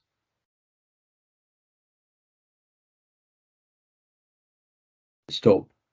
The house would not contribute positively to the local built and natural environment. And going on to policy 1B, subparagraph C, and again, I don't think my preamble about not complying with the local development plan applies here. The nature of the 3-storey building, its design, density, scale, and appearance, and orientation does not blend into the surrounding landscape and buildings.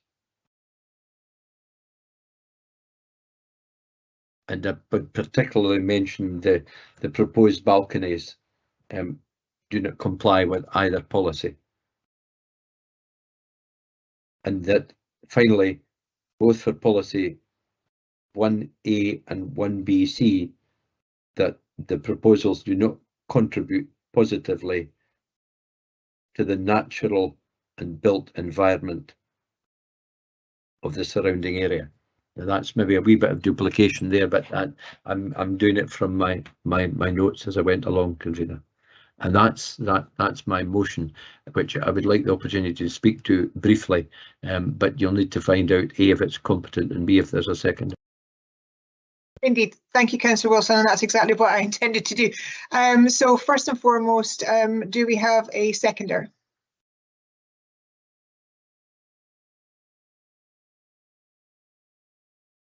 Councillor Simpson, would you like to make a comment to seconding? I think Councillor Wilson has pretty much covered everything as ever, convener, but I think I would say that in seconding this, this seems to me very much an overdevelopment of the site. Thank you for your comments. Okay, so now I need to go to Mr. Elliott. Can you confirm the competency of the amendment, and if you have any questions for Councillor Wilson and Councillor Simpson before we proceed? Thank you, Convener. I need it a bit longer. I've really got 2 grounds of refusal at the moment, but I've got a question to address to Councillor Wilson before going into the detail. Is on your second ground, which was contrary to policy 1BC, you referred to density. However, I'd like some clarification, because this is an application for one dwelling house of a certain plot size that meets standards, so I'm not sure where there'd be a confirmation of density. Otherwise, I can say that as far as I can see, the rest of it is competent. That's up to members to make their mind up. Mr. Elliott, my apologies and my bad writing, which you know you've had experience of in the past. I've written design down twice, and I thought the second word was density, but it's meant to be design and not density. I hope that clarifies that. Yes, thank you, Councillor Wilson. What I have, Convener, is there is an amendment. Sorry, of course, there's a motion to approve from yourself, seconded by Councillor Illingworth. Of course, you'll have the opportunity to sum up in a second. The amendment by Councillor Wilson, seconded by Councillor Simpson, is to refuse on the basis that the proposal is firstly contrary to Policy 1, Perth and Cross Local Development Plan 2, 2019, Policy 1A placemaking, as the proposal would have a dominant appearance, its scale, location, massing, of the proposed house together, making the appearance of the proposed dwelling look incongruous to its surroundings. The house would not contribute positively to the local built and natural environment. And the second ground would be contrary to, again, Perth and Cross LDP 2, 2019, Policy 1BC, which again is placemaking, due to the nature of the two-storey building, its design, scale and appearance and orientation, not blending well into the surrounding landscape and buildings. And of course, that would also include that it wouldn't contribute positively to the local built and natural environment. That's what I had, Convener. I have nothing more to add. Okay, thank you. And that seems like a fair sum up. Okay, so we now I'm going to open up for any comments that anyone wants to make before we go to the vote. And I'll have the chance to sum up. Councillor Wilson, you did state that you may have a comment on it. I'm happy to give you that time to make that comment, and obviously any other councillors.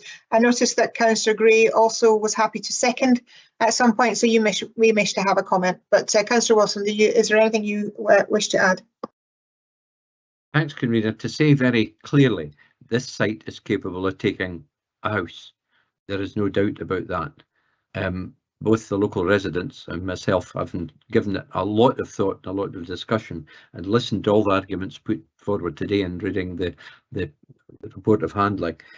We simply consider that this is an amended application due to previous concerns by the planning officers, and that it's simply the changes don't go far enough.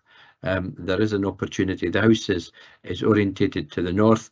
It's clearly designed to suit the residents of Graybank House, and not the other dwelling houses round about, particularly the houses in Gray Street and the three adjacent dwelling houses. I think that's extremely unfortunate. I think also that the house, as planned, facing north, it doesn't provide the maximum amount of amenity to the occupants of that dwelling house, because who would want to build a house facing north, almost due north, and not enjoy the garden sun and spring, summer and autumn that the existing houses, and to a fair degree the houses in Gray Street, all enjoy, because they're east facing, but their gardens are facing west. So I think it's not an ideal design at all. I think the house is far too big, it's far too tall, it's far too high, and I think it is highly intrusive on the amenity of the adjacent dwelling houses. And I'll leave it at that, Convener. Thank you. Thank you, Councillor Wilson. Councillor Gray, your comment, please. Yeah, thank you, Convener. I think Councillor Wilson's very first point that this site is suitable for a house summed it up, and it is a house.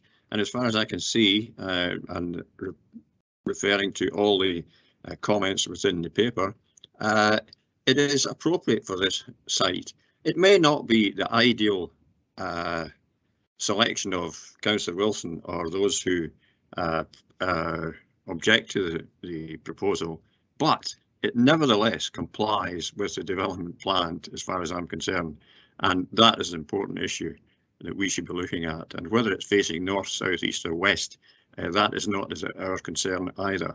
It is an ideal situation from the person who proposes it, and that's what matters. If he's not concerned about it facing north, so be it.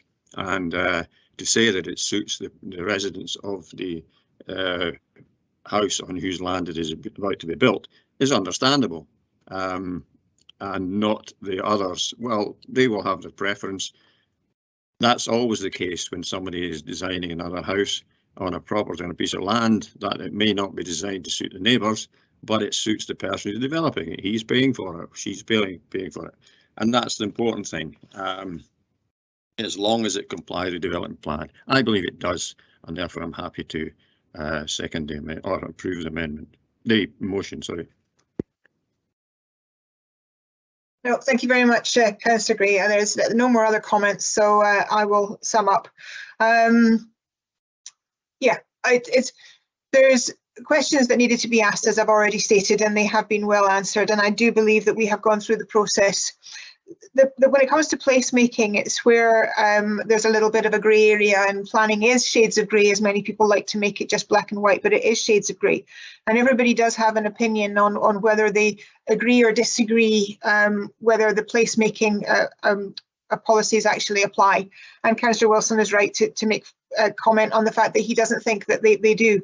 But in my opinion, very similar to Councillor Gray's, we have an application that has come forward. The applicant has decided what they want. They want to move forward with the development, and it has to meet the process as we have it. I think that has been met. I think our planners have gone through it all, and it has been revised to take on part of what they have said. It is also important to take into consideration that there is a possible drainage issue that will be rectified by this. And that's not to say that anything would work, just as long as we get a rectification of or to rectify an issue with drainage. But it is important that everything is met, and I believe we should be going forward with these radical designs, these changes to change our landscape and environment, and to put forward something that is got the environment in mind and works well for the people wanting to develop it. So I think we go ahead with the motion, and I'm happy to put that forward. So thank you, everybody. I need to go over to Mr. Williams, who will go through the roll call vote, please. Yes, thank you very much, convener. Members, in accordance with the council standing orders, I'll now take a roll call vote. If when I call your name, you can let me know whether you'll be voting for the motion as proposed by Councillor McCall, seconded by Councillor Illingworth, or the amendment as proposed by Councillor Wilson and seconded by Councillor Simpson. So, Councillor Brown. Motion. Councillor Brock. Motion. Councillor Gray. Motion. Councillor Illingworth. Motion. Councillor James. Motion. Councillor McCall. Motion. Councillor McEwen. Motion. Councillor Simpson. Amendment. Councillor Waters. Motion. And Councillor Wilson. Amendment. Okay, thank you very much, members. As I make that, that is 8 votes in favour of the motion, 2 votes in favour of the amendment. Also keeping in mind we have 3 apologies for today's meeting there, so there's only 10 votes collected. Mr. Elliott, is that what you have? I have the same tally, 8-2. Thanks, Colin. Therefore, the motion will carry. Thank you very much indeed, and thank you everybody for a robust debate for that. I'm going to, just after 12 o'clock, I'm going to call a comfort break. We do have another 2 applications plus the pre-application notices, so I think it's a sensible time to call a halt. How is everybody with returning at 12:15? Is 10 minutes sufficient? Yeah. Grab a cup of coffee, Yes, comfort break. Yeah, that's good for me. Okay, everybody, thank you very much indeed. Well, just stay on, just put your cameras and mics off, and we will be back at 12:15. Thank you.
Well, hello, everybody. I make that 12:15.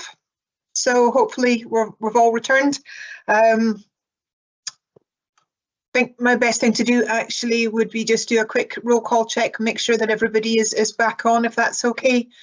Danny, Mr. Williams, if you could possibly just do a quick roll call, and then that way we'll make sure we're all here. Thank you. Yes, no problem, convener. Just bear with me 2 seconds. No. Yep, so we're good to go. Of course, just a reminder to everyone and to the public watching, of course, missing Councillor Barnacle, Councillor Reid and Councillor Williamson have all submitted apologies today. So, Councillor Braun. Present. Councillor Brock. Sorry, present. Please. Councillor Gray. Present. Councillor Illingworth. Present. Councillor James. Present. Convener, we've heard from yourself, so Councillor McEwen. Present. Councillor Simpson. Present. Councillor Waters. Present. And Councillor Wilson. Present. Okay, thank you very much, everyone. Convener, that should be everyone back in the meeting. Thank you very much indeed, and thank you everybody for your prompt return. Obviously, I was getting slightly low on energy at the end of that. My waffling was taking over. So we'll now swiftly move on to 523, which is the next application in front of us. So it's a change of use from open space to form an extension of garden ground, formation of a path and erection of a fence at Ardmore, 39 Highfield Road in Scone. And over to Mr. Paul Williamson to speak to the report again. Thank you.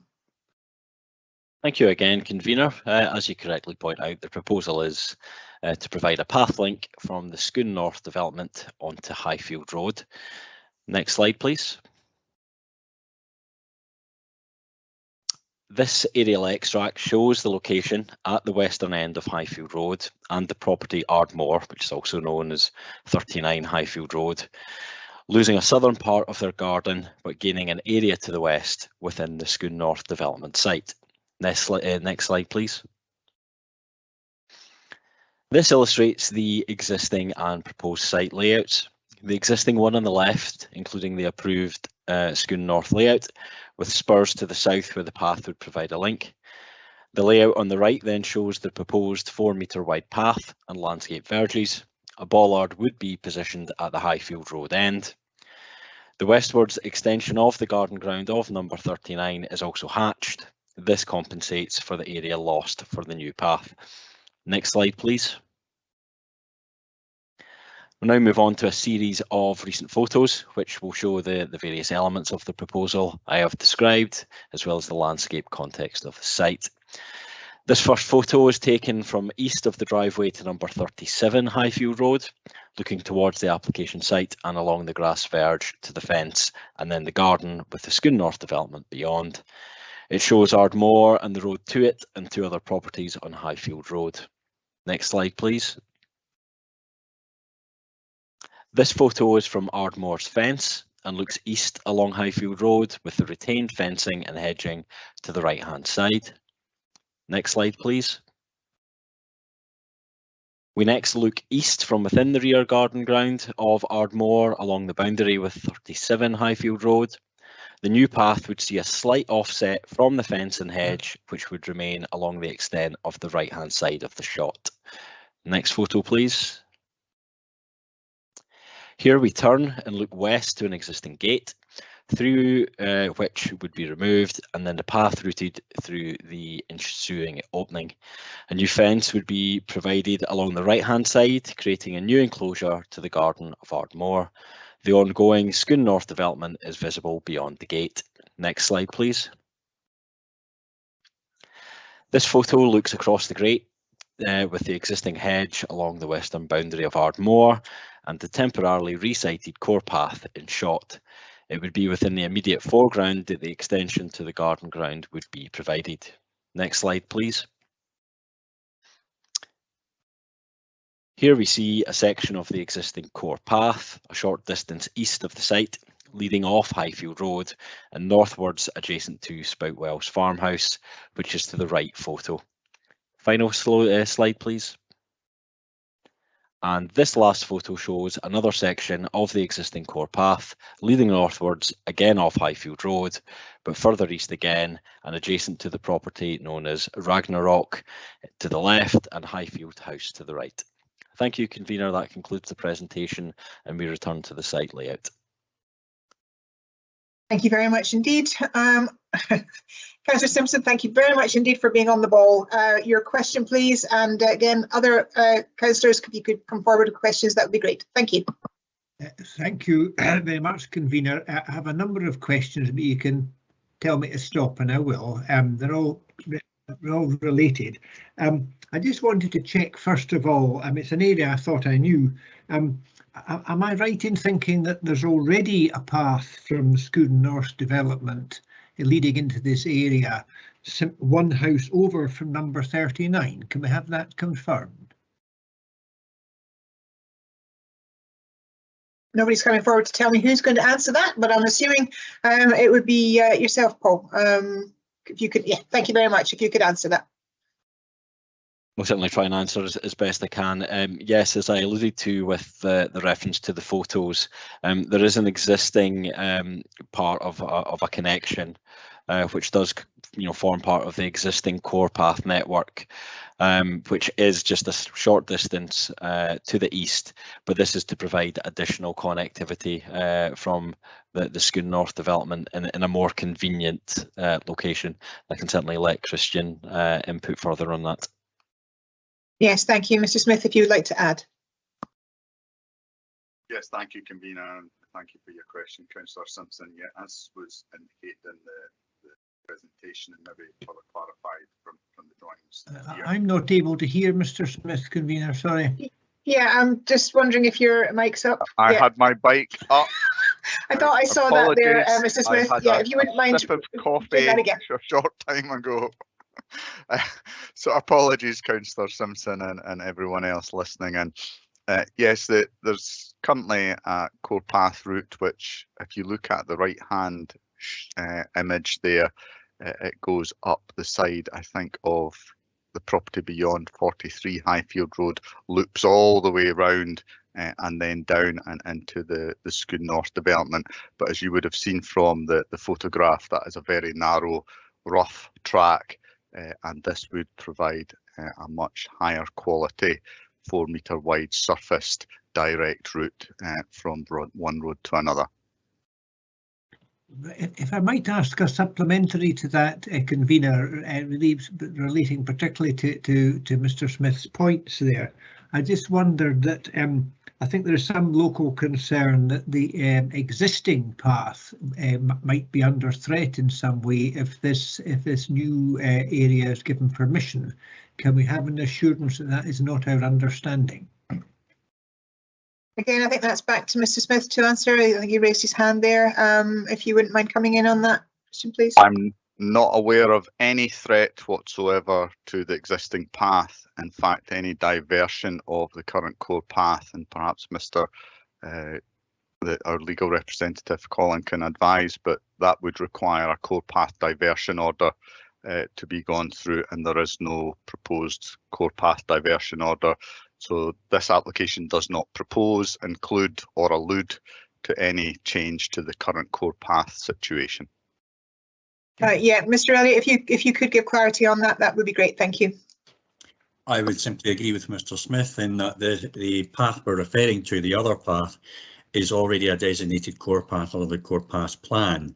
Now, to change that would require procedure, either under the Town and Country Planning Act or more likely on this occasion, the law reform act the land reform act that brings in core path plans.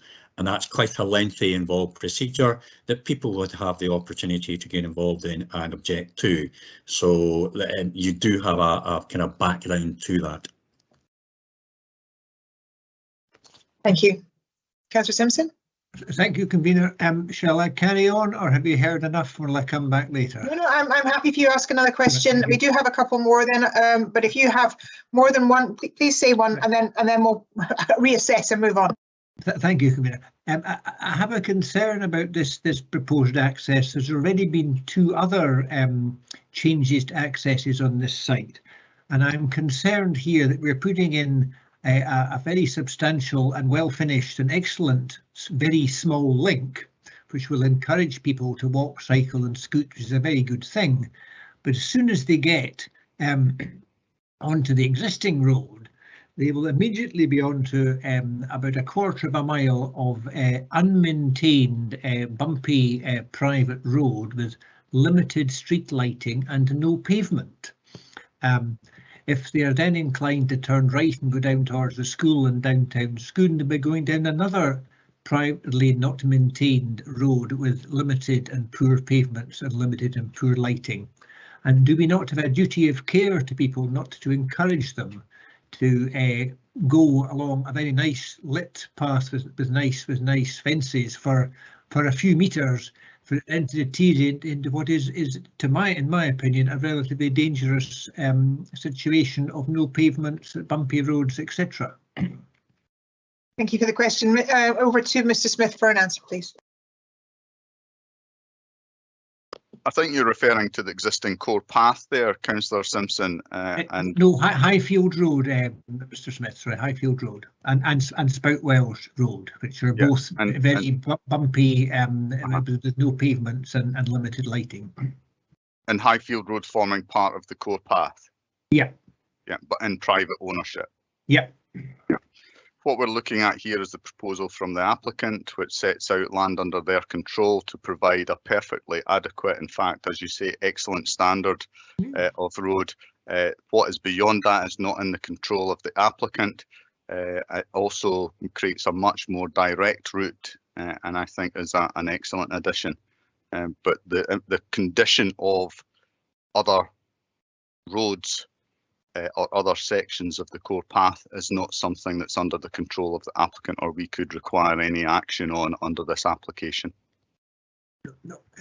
If I might, Convener, I'm aware of the facts that Mr. Smith states there. I'm just concerned that we are encouraging people to use routes which I would suggest are not suitable for pedestrians and cyclists and young children, scooters and prams and wheelchairs and things. Indeed, some of the route might be very difficult for a wheelchair. We've had that at the other end of the site, where the existing unmaintained, unadopted pavement is unsuitable for either wheelchairs or prams. Yes, and I understand. Certainly, I'll go back for oversight. I mean, my only, I suppose, comment on that would be that I'm sure people going down with wheelchairs or prams or in various different ways will be aware of the condition of the road they're going on to and take that into consideration when or if they decide to use this new extended part. But I'll go to Mr. Smith and to Mr. Elliott for answers on that, please. Thank you, Convener, and just answering your supplemental, Councillor Simpson. Unless I'm wrong, those sections to which you refer to already comprise the core path, and there is no change to that proposed via this application. I really don't have much more that I can add, other than it's already a designated core path, and the condition of it is the condition. This proposal proposes something of a high standard and would not be of poor quality. And Mr. Elliott, do you have anything to add? Thank you, Convener. Just to clarify that the path that comes along the top down to Highfield Road is both a core path and a right of way. Slightly changes its nature at Highfield Road, moving away eastwards down Highfield Road. It is slightly a different number, but it's not a right of way, it's a core path as I understand it. But the point there is it's been assessed under the core path plan to give people access in the area, and it can be used, and this application will not change that. That section that you're talking about, Councillor Simpson, is a core path, and what you're assessing is this application as to whether that is suitable. Thank you, Councillor Simpson, and thank you for the answers. Councillor Simpson, if you have any additional questions, please put that into the chat function and I'll come back to you. But if we could go on to Councillor Wilson next, please. Thanks, Convener. I just wonder who's, you'll pardon the expression, driving the bus on this. Has it been our core path team? Is it the developer?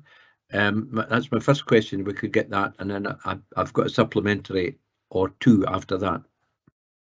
Yes, thank you. Mr. Smith, if you could respond, thank you. Yeah, and I think I don't have the paragraph at hand, but I think it's mentioned in the report of handling that this was a link that we were very keen to achieve during the initial stages prior to approval of the Scone North development. That wasn't possible due to various constraints such as ownership, etc. at the time. So this has come further down the line, and we commend the developer for continuing to progress with that and provide this clear path, which they have done in conjunction with the property owner.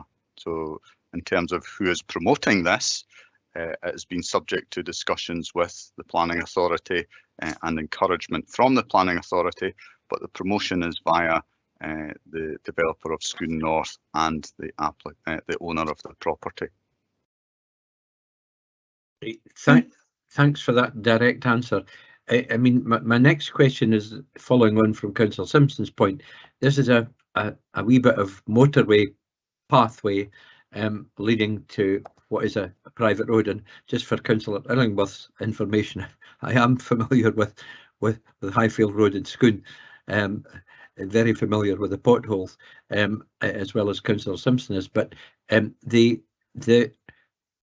and I've experience of a very similar situation in Perth South in a parallel development where a link path of similar nature has led to pedestrian traffic, cycle traffic, motorbike traffic, and other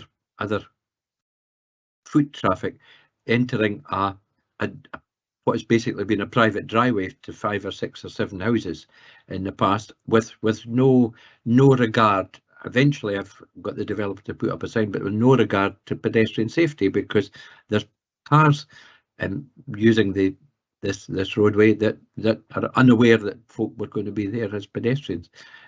So I just wonder, have we involved the road safety team with this? Have we involved any health and safety issues with it? Because people will migrate towards this, convener, if they think this is an easy access, and they'll land up in, as Councillor Simpson has already said, a situation where they're walking along a private roadway. The arrangement we have here in Perth South is, to be blunt, a bit of a bourach, and I still don't think it's satisfactory, and I'm anxious that we don't create it elsewhere. So what due diligence has been carried out to ensure that the appropriate signage is put up to warn pedestrians, etc.? What are we going to do? Prevent motorbikes racing around the thing, and such concerns? Have these been? Because I don't see much about them in the report, and I acknowledge Mr. Smith's reference to the report earlier on, but it doesn't really answer the point.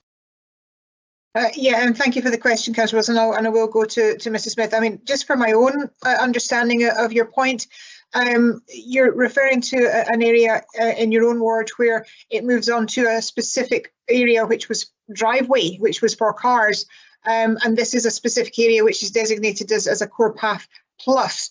Is that the connection that you're drawing? Sorry, Councillor Wilson, you're on mute. Some folk in the room might want that, convener. But however, not your good self. But there is a parallel situation of introducing pedestrian traffic into a narrow, in this case a fairly wide road that's got no pavements and no road safety, normal road safety things for pedestrians. I'm simply saying I've had experience of this and the difficulties it's caused in the Perth South ward. The roadway was slightly different, but it was a roadway leading to a number of houses. And Highfield Road at the end of the day is a roadway leading to quite a number of houses. It happens to have a core path along part of it. That's coincidental. But the bits where the core path link in are actually some part of Highfield Road has some refuge for pedestrians on either side. Part of the way, but not on this section. I don't want to labour the point of the geography of Highfield Road. No, not at all. I wanted to have a clarity of where your question was coming from. So if I could go to Mr. McLean and then to Mr. Smith for answers, please. Thank you, convener, and thank you, Councillor Wilson, for your question. With regard to introducing new members of the public to Highfield Road, in short, there's already people walking there in terms of it is a core path. There is an existing footfall there. Granted, it's going to be increasing potentially with the new link through to the Scone North development. But I think as a council, we've promoted the likes of our cycling and walking friendly roads, where we've basically, if it's below the 40 mile an hour threshold, and we have people who are walking and cycling on these routes, we've signed them as that. Now, granted, this is a private road, but there are situations where people are walking on roads. We do have to take cognizance of that when we're driving in our motor cars and things like that. But I wouldn't see that being a fundamental reason to basically reject this link that's been created.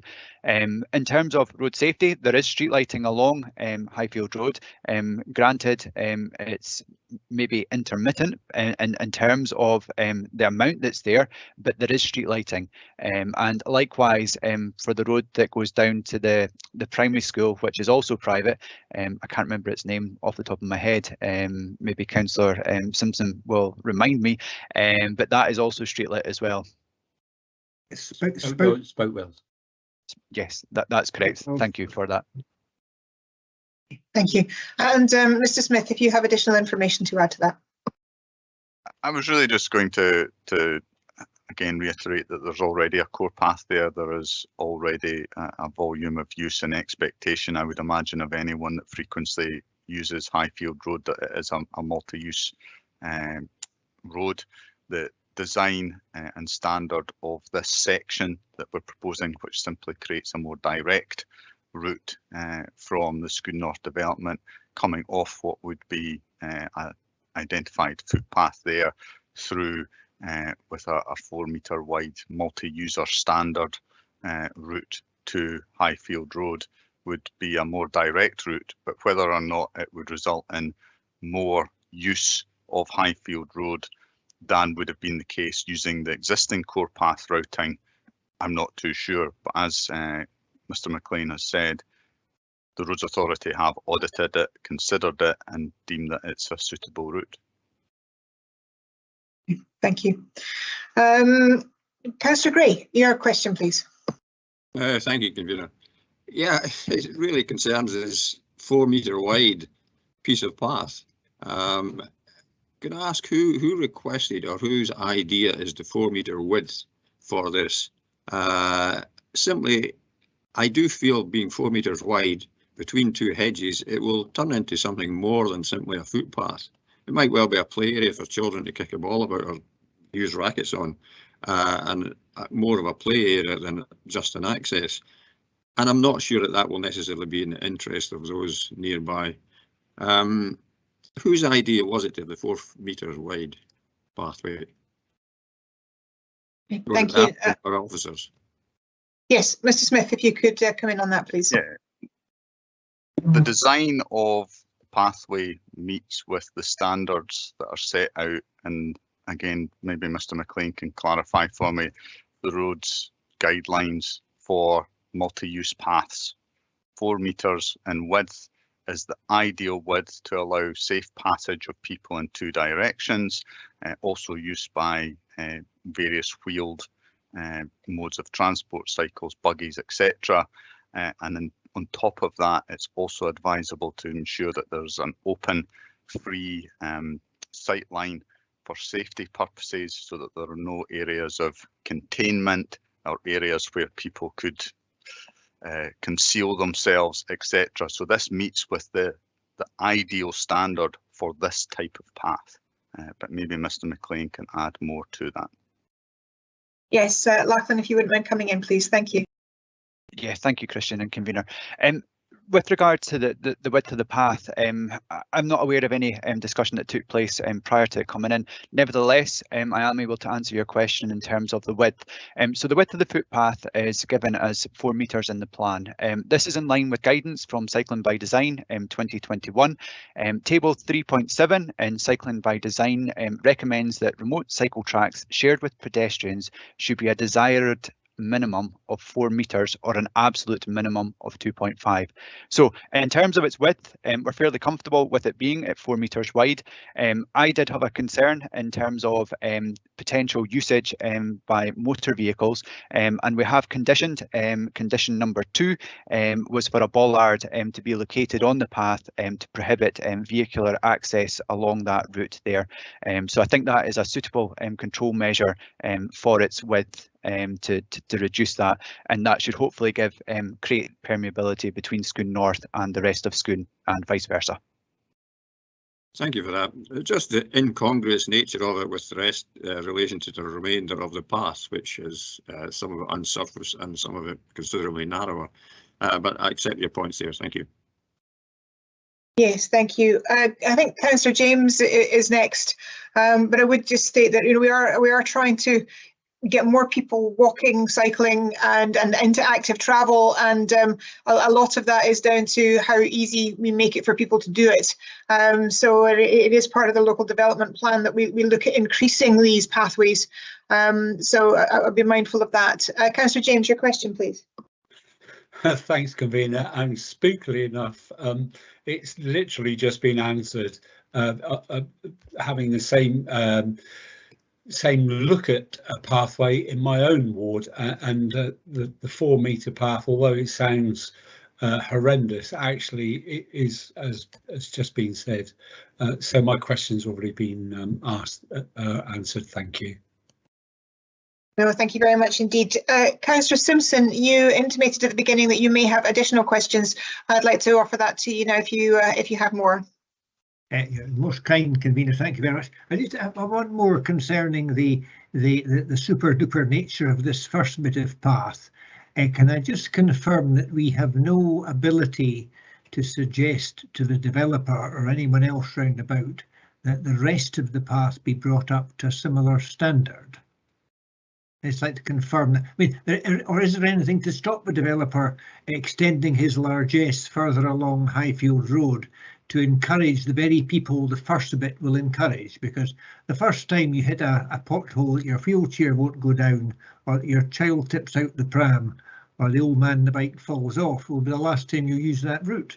And I feel that there should be some way of encouraging the rest of the route to be brought up to this acceptable, more than acceptable standard. Yeah, I know that's out with the planned prospects there. I'm not sure since it's private, but I'll certainly go to people who are far more knowledgeable than me. So if we could start with Mr. McLean and then to Mr. Smith, please. Thank you, convener. In terms of upgrading the existing private road, that would be a matter for the developer to discuss with the landowners along that route. It would be unfair for me to request that, given that the red line boundary doesn't extend up that far and we don't know who actually owns that at this time. But that's certainly something that the developer could engage with the owners and discuss that matter further if need be. And Mr. Smith, if you have any additional information. Yeah, I would maybe just clarifying again, Colin can step in if necessary, Mr. Elliott, that we couldn't require that under this application, no, because the applicant has no control over that. And as you've alluded to, there are a multitude, more than likely, of owners of Highfield Road, some who may have views on that prospect. Thank you, Mr. Elliott. Do you wish to come in? Nothing further to add from what Mr. Smith has just said. Thank you. Okay, so thank you very much indeed. There are no more questions coming forward, so I'm going to ask for a motion. I always do ask this, but we don't have speedy fingers at the moment, so I'm happy to move the paper myself. Oh, Councillor James, that was speedy enough. Go for it. Thanks, convener. Yeah, I'm happy to go with the paper on this one. We have a similar route, which I know the Countryside Trust, Andy Barry's trying to sort between Lunkerty and Stanley. And it's going to all the landowners and getting these little pockets and upgrading them and then joining them together. I think this is part of a bigger active travel link up, if you like, in the end. So any upgrade you can get, which isn't going to actually cost cost of the council taxpayer is a bit of a bonus, if you ask me. So I don't see any downside to this. You know, the 4 metre width sounds horrendous, but actually it allows for a verge on the side and passing both ways. You know, it's sensible. So I'm quite happy to go with the officer's recommendation. Thank you. Councillor Illingworth, you're happy to second? Yep, I'm content with the planner's handling of this application.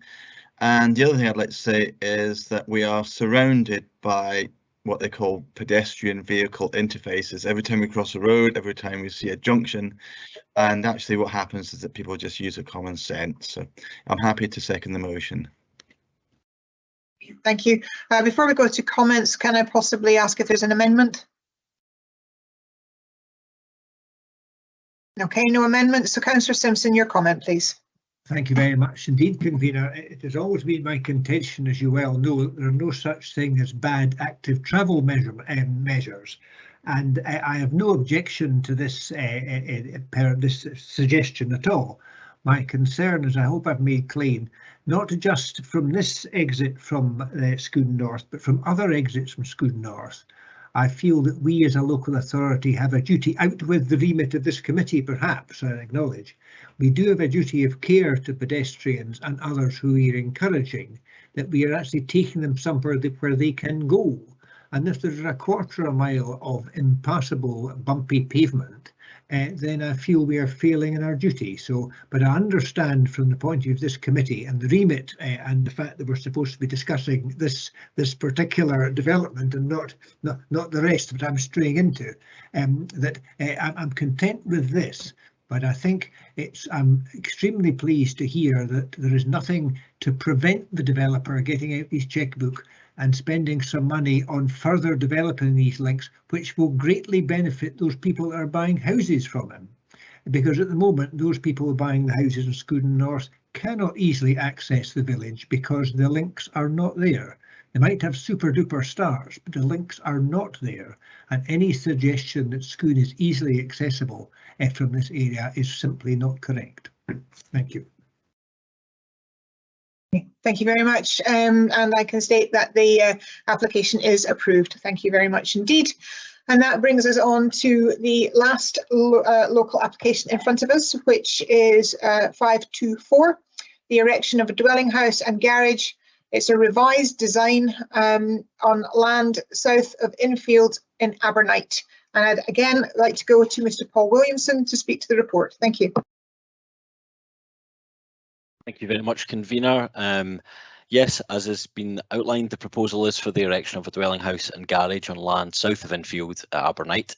For members' awareness, and as noted within the committee report, this application essentially revises the house type and positioning associated with planning permission granted in 2021. Next slide, please.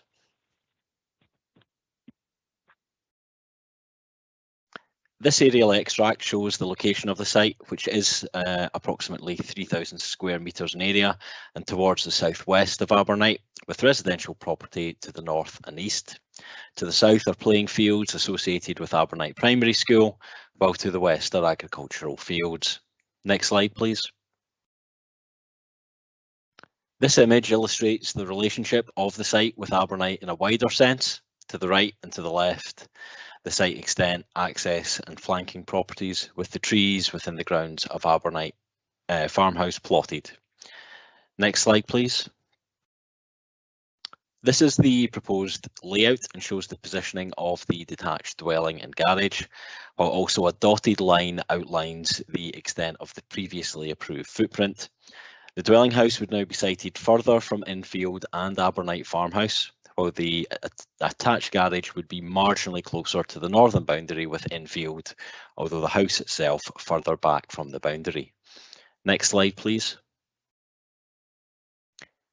This shows the previously approved layout. It can be seen that the layout is similar to that now proposed, although the proposed garage has been repositioned from the eastern area towards Abernight farmhouse. Next slide, please. These elevations show that the dwelling would be of a simple rectangular form with slate and timber cladding and a slate tile roof. A covered veranda would be provided to the south, along with solar panels on the south-facing roof plane. Next slide, please. These elevations show the link between the dwelling house and the garage. This link seeing a flat roof section and white rendered walls. Windows would be timber framed. Next still, please. I'll now move on to a series of recent photos which show the various elements of the proposal and the landscape context of the site. This first photo is taken from outside Abernite Farm Cottage, looking south along the access drive from the junction with the public road. The site is out of sight at the end of the track. Next slide, please. Next, we are further along the access and can see the plot beyond. Infield is to the right-hand side and the Abernite farmhouse to the left. The previously approved application established the principle of using this track, which is to be upgraded. Next slide, please. This photo is taken from where the access enters the plot and shows the existing southern and western plot boundaries. The school playing fields are to the left with the football pitch goalpost just visible, and fields lie ahead to the west. The proposed dwelling and garage would be located towards the right or western boundary. Next slide, please. Now we are positioned where the garage would be positioned and looking northeast towards infield. The existing boundary treatment would be retained. Next slide, please. And this final photo is from a similar position looking east towards Abernite Farmhouse, with the access just before the large tree on the left of shot, the distance between the farmhouse being in excess of 30 metres. Thank you, convener. That concludes the presentation and we return to the site layout. Thank you very much indeed. Now we have deputations for this. So the first person, I believe it's Mr. Philip Lecou. Now, I hope I'm pronouncing that correctly. Are you online, sir? If you're on the telephone and your telephone has been muted, could you star 6? And that will allow us to hear you.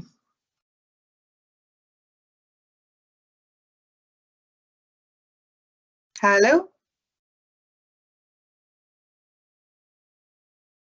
Mr. Lecou?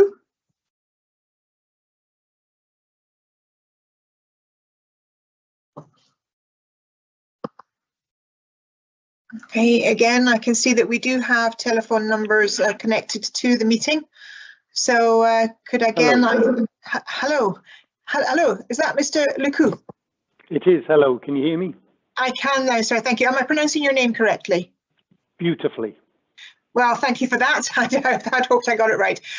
What will happen now, sir, is I'll pass you on to the Vice Conveners, Councillor Braun, who will go through the timing aspects of the deputation. And then when you're done, you'll come back to me and we'll open up for questions. Is that okay? That's fine, thank you. Thank you. In that case, over to yourself, Councillor Braun. Thanks, Convener. Mr. Lecou, I hope you can hear me all right. Perfectly. Fine. Okay. Now you'll have up to 10 minutes to make your deputation. I will, if you get to the 9-minute mark, I will interrupt you at 9 minutes to warn you have 1 minute left to go. If you're happy with that, then I will start the clock when I next hear you speak. Thank you very much. I'm happy with that. Good. Okay. Over to you. So thank you, committee, for this opportunity to speak. And I live in Abernite Farmhouse. And thank you actually for taking on this difficult role of planning committee. I've done a lot of aid work and worked in countries without effective planning, and the results are usually sad for communities. Concerning this proposal, my main point is that the first plan should not have been passed last year.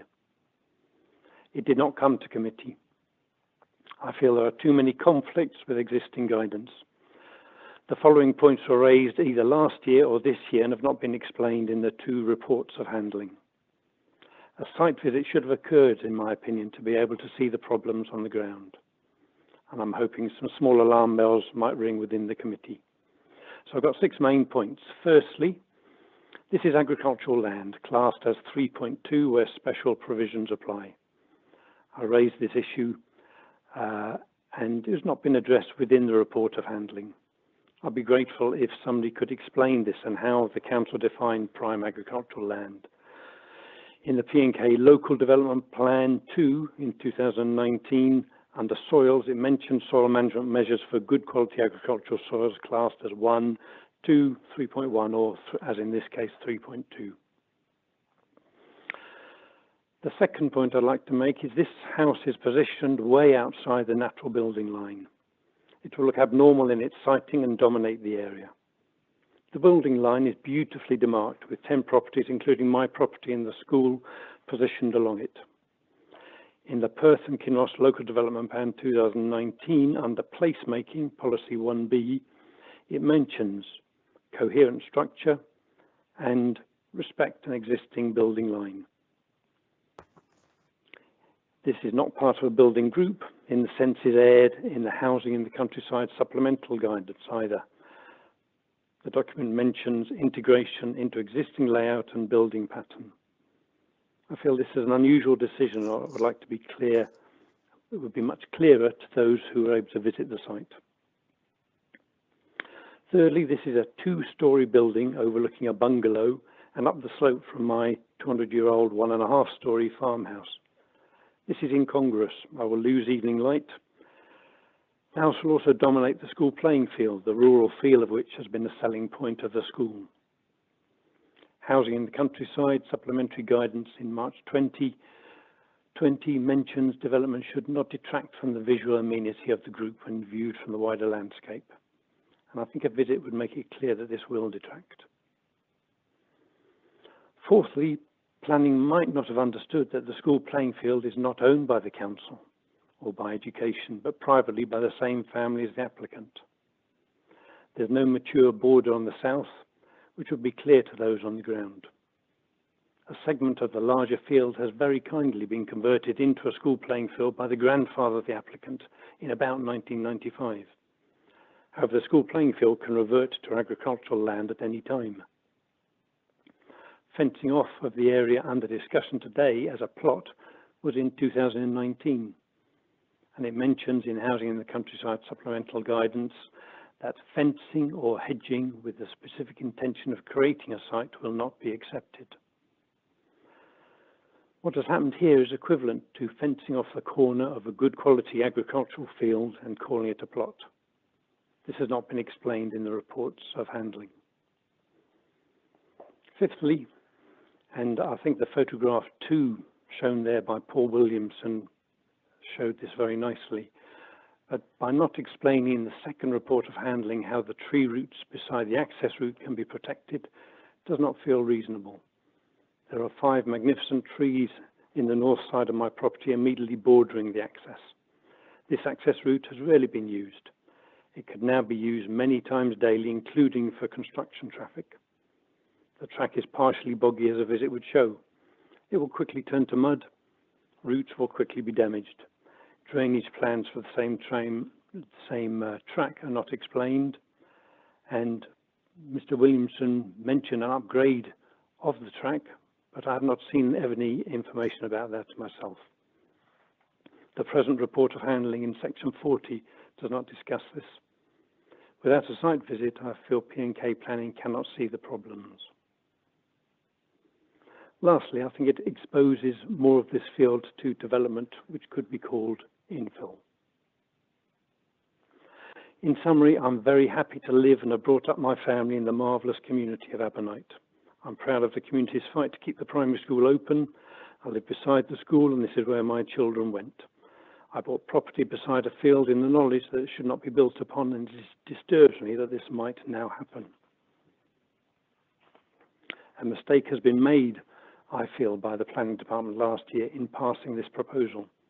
Fortunately, this second proposal, by coming before this committee, which has oversight over the planning decisions, gives an opportunity to begin to rectify this. A first step could be to reject this proposal today and to ask or suggest the planning arrange a site visit. Thank you very much for listening. Thank you very much, Mr. Lakou. I'm going to pass you back to the convener now for questions. Thank you. Thank you very much indeed, and thank you, Mr. Lakou, for your deputation and the points that you've raised. I'm just going to open it up now to councillors for to ask you any questions. Is that okay? perfectly. Yeah, okay. Councillors, do you have any questions for Mr. Lecou? Well, I'd like to start with a question, if I may, then please. As it stands, there is planning permission on this site, and any refusal moving forward, if we were minded to do so, would still mean that that planning would still be valid, and the development could go ahead as previously agreed. What's your comment on that? I agree, that is a dilemma. Honestly, my answer to that is that in the short time as an opposer to something, I had to understand the process. I thought that if there was more than 6 opposers, it would come to committee. Unfortunately, I did not know the rule about households, and so even though we had 9 objections to this proposal, then this was reduced to 5 by the households rule. Okay, thank you. I understand that. So thank you for your comment there and your answer. Committee, do we have any further questions for Mr. Lecou? Mr. Lecou, it looks like you are coming off easy today. It doesn't seem that there's many questions for you. So we thank you very much indeed for making the time to come and speak to us today, and we appreciate your deputation. Thank you. Thank you for listening. Thank you very much. Okay, we now would like to invite Mr. Alistair Strickland, who is here to make a deputation. So that's the applicant. Mr. Strickland, are you online? Can you hear me? Hi, can you hear me? Yes, we can, sir. Thank you very much indeed. The same process will apply to yourself. I'll pass you on to the Vice Convener, Councillor Bob Braun, who will take you through the deputation timing and process, and then you'll come back to myself for questions from committee. Thank you. Councillor Braun, over to you. Thank you. Thanks, Convener. Mr. Strickland, can you hear me okay? Yes, I can. Fine. Okay, thank you. You'll have up to 10 minutes to give your deputation. If we get to that mark, I will give you a warning at the 9-minute mark that you have 1 minute left to go. And if you're happy with that, I will start the clock when you start your deputation next. That's great. That's perfectly clear. Thank you. Thank you. Okay, so firstly, I'd just like to thank you for allowing my deputation. I appreciate that the meeting has a full agenda, and I'll try and keep my statement short. I'm the applicant of the proposed dwelling in Abernite. As you already know, we were granted full planning permission to build a similar dwelling on the site last year, and we're applying for a slightly modified version of this. I will not look to revisit all the details provided in the reports of handling on both the first and revised application, but would say that I welcome both of these reports and agree with the analysis of the planners. My family moved to Abernite just over 3 years ago and have been living in a small rental cottage with our 3 young children, all of whom attend Abernite Primary School. We moved to be close to extended family living within the village and to help care for my 2 retired parents, both of whom have complicated care needs. Abernite is a small village with limited housing turnover. In the time since we've moved to Abernite, we've been unable to identify any housing for sale in the village or immediate surrounding area able to accommodate our family of 5 and my father's accessibility needs without major modification. Our original application received significant support from the local community, with 16 letters of support from the parish of Abernite.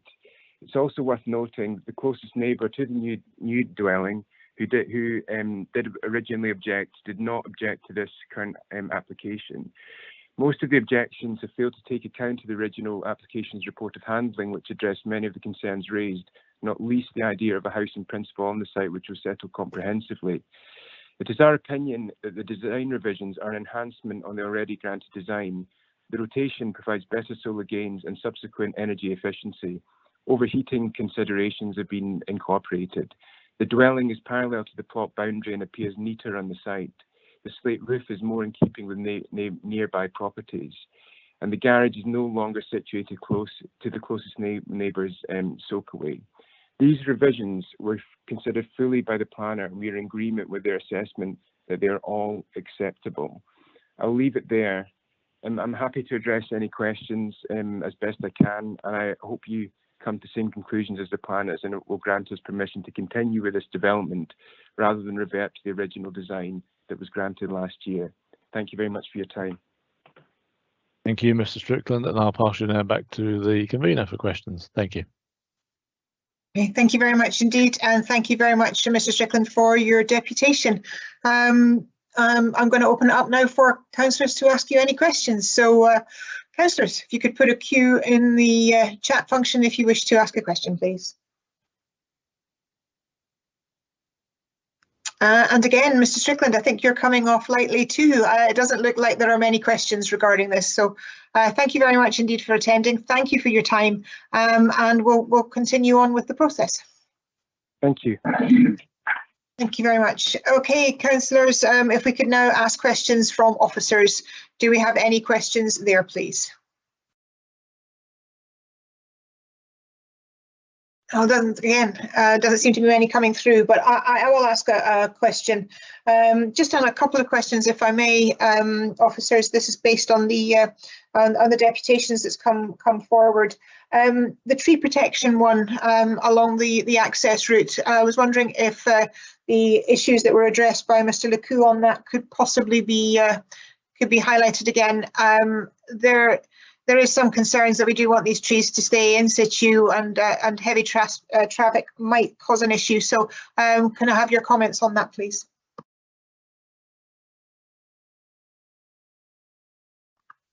I'm not sure if that's, yeah, I thought you were coming now.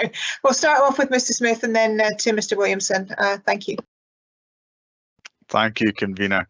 I think the answer to that is there is no significant work proposed to the access. It's simply to be upgraded to provide easier transition of vehicles along. Therefore, the trees which are located out with the scope of the access should not be impacted upon, and we are of the view that there are no control measures that would be required. Thank you. Do you have anything to add, Mr. Williamson? No, Christian's answered that for me. Thank you very much. That's lovely. Thank you. And I think that's it from me. I've got a few wee notes there, but I have, councillors, do you have any further questions for officers? Convener, I did have a question, but during the submissions, it's been answered. Thank you for the information there, Councillor Wilson. Councillor Braun, you are coming forward with a motion. Thank you. Thanks, convener. Yes, that's just a motion to approve the application. I think there's an existing approval in place. There's only a slight amendment to that plan. I'm happy to move that we proceed with the paper as is. Thank you. Thank you. And do you have a second?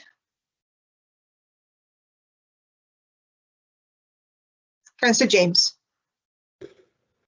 Yes, as Councillor Braun's already said, you know, we'd be foolish to turn this down. There's permission already, and you know, why cause any further hardship? It's not going to change the fact that there's a house there already. I know, you know, the deputation wasn't happy about that, but nothing we can do about that, I'm afraid. But yeah, quite happy to second Councillor Braun on this one. Thank you. Councillors, do we have an amendment? Okay, there is no amendment. Then in that case, the application is approved. Are there any comments? No, none. Thank you very much indeed. So that then brings us to the end of the local applications, and it brings us forward to the proposal of application notices that are coming forward. Now, it is my understanding that a couple of councillors, unfortunately, due to afternoon commitments, may have to leave. I think Councillor Simpson has already left. That might be the case, Councillor Simpson, and I believe Councillor Braun has another meeting to attend. Am I correct? There's one start. I've delayed it slightly, but yes, I have got to go in a minute. Okay, then I just wanted to say thank you very much for everything, especially since, before we just go on to that, just because Councillor Braun is leaving, he has been my vice convener from the day I took over the convenership, and he has supported me in many ways. We had some family issues, and he stepped right into the breach to take over when I physically couldn't come along. So before he disappears, I just wanted to take a wee moment just to express my thanks and gratitude to him for the last 4.5 years of support in helping me to be convener. And that way, if he is not around when I do the next bit later on, then at least he has my thanks. Thank you. And Councillor Brock, that is noted. And if you have to leave, thank you. Thank you, convener, for the kind words. I didn't think it was that long, to be honest. It went in a flash, but there we are. But it was a pleasure to help anyway. But thank you very much for your kind words. Thank you. Okay, well, we'll go to the proposal of application notices and we'll go through that. And as I say, I know some councillors will have to depart. So the first one in front of us is 6.1. It's an installation of 49.9 megawatts ground-mounted solar array and associated works, 130 metres south-east of Cooper Angus substation. Cooper Angus. So can we have any comments from the committee that they would like the planners to take note of? There has been many emails coming in regarding this, and I would just like to state that there has been some concerns by the community regarding the consultation process. And I know that that doesn't necessarily fall within the remit of our planners, but I said that I would voice that, and I have done, that there is some concern within the community regarding that. And obviously we'll see when the application comes through if that has had any bearing. Okay, so Councillor James, you have some comments, as does Councillor Wilson. So we'll go to Councillor James first, please. Thank you. Thanks, convener. And yes, like you, the consultation process, very difficult when you're trying to do it via or media, as it is at the moment, and online and what have you. So consultation with the general public is very, very important. I mean, this is a huge site. It's the same size as the village it sits next, or the town it sits next to, village. Huge. So the size and scale I'd like to be taken into consideration, please. Oh God, the type of is there a need for this, is what I'm trying to say. The classification of the land, we're using up an awful lot of land for a single purpose, and does the benefit outweigh the cost of the land? So those are a couple of there's a whole raft of things, and all for the wrong reasons. So I'll just leave it there, because I can see Councillor Wilson will probably ask everything that I wanted to, and will anyway. Thank you.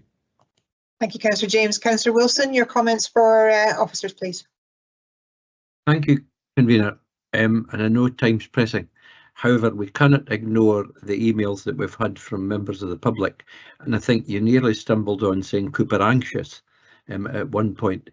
And I think that would have been quite appropriate and accurate, because there are a number of residents in Cooper, otherwise known as Super Cooper, to be anxious about the scale of this development. And I think we should acknowledge that. I know we're to make comments on the bits in the application that we want concentrated on, but this seems to me, on the evidence we've had, to have got off to a bad start.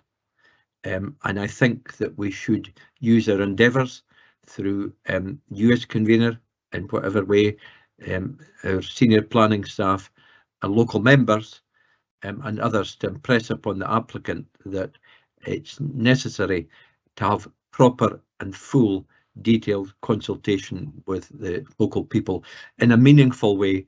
We're now out with most of the restrictions of COVID. There's no excuse for hiding behind that. A proper drop-in consultation, informative event is essential that it takes place as regards this application, and there's no other way to say that, convener. That the applicants don't get that message, then they're being deaf to the public. Going on now to the page 151 and 151 and 152. A wee bit like the previous speaker, Ian James, it's difficult to know where to start, but the scale and size of the thing is quite huge, and therefore that needs to take account of, we need to take full account of that and all of the planning considerations. 19B on page 151, noise, dust and vibration during construction, I think is important. And then going over the page on to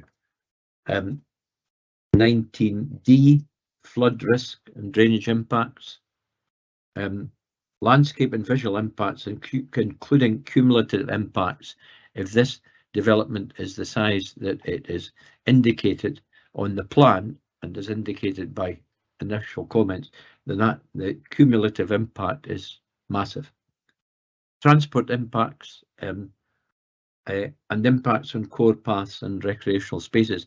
I'm not familiar with where the paths are in the immediate vicinity here, but I think some are fairly near the site. I may stand to be corrected on that, convener. On item 20, the planning statement. Is this necessary? Is the scale of it necessary? Yes, we're all been told to be into green energy, but that's got to have some context within the landscape that it's designed to help preserve. And there's a balancing act there, I think you will agree, convener. A design and access statement comes into the point about transport impacts as well. And I think 20C, the pre-application consultation report, it'll be interesting to read that if we ever get, and that's where I think we have an in to say at this stage, we expect, and not we wish, but we expect the developers to step up to the plate properly and have some realistic pre-application consultation, which seems to be hugely deficit up until now. Flood risk and drainage assessment, we've mentioned already, but it's important. Landscape and F20F, landscape and visual impact assessment, again relating much to the size of the proposed development. Tree and woodland survey, because there's quite a number of trees in the vicinity, if not on site. Habitat survey, and I think again construction, traffic management, 20L plan is important, particularly during the construction period. Now that sounds as if I'm nearly throwing the kitchen sink at this, convener, but if it takes the kitchen sink to deal with it, so be it. Thank you, Councillor Wilson. Councillor McEwen. Thank you. As ever, following Councillor Wilson, there's never an awful lot more to say. The man is a planning genius in my councillor book.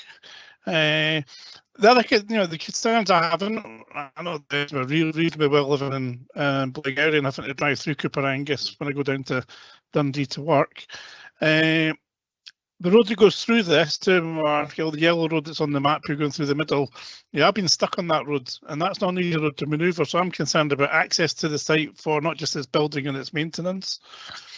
And the other thing that I see, obviously, is that along the side of the A923 between Market Hill and Cooper Angus itself, the actual boundary of this application bisects an agricultural field, and to me creates a plot next to housing, and likewise it does the same on the A94, where the boundary of the application bisects an arable field, and to me then creates a plot next to other housing, and I think this may be something we have to be careful of. All the things that Councillor Wilson said are very admirable in there.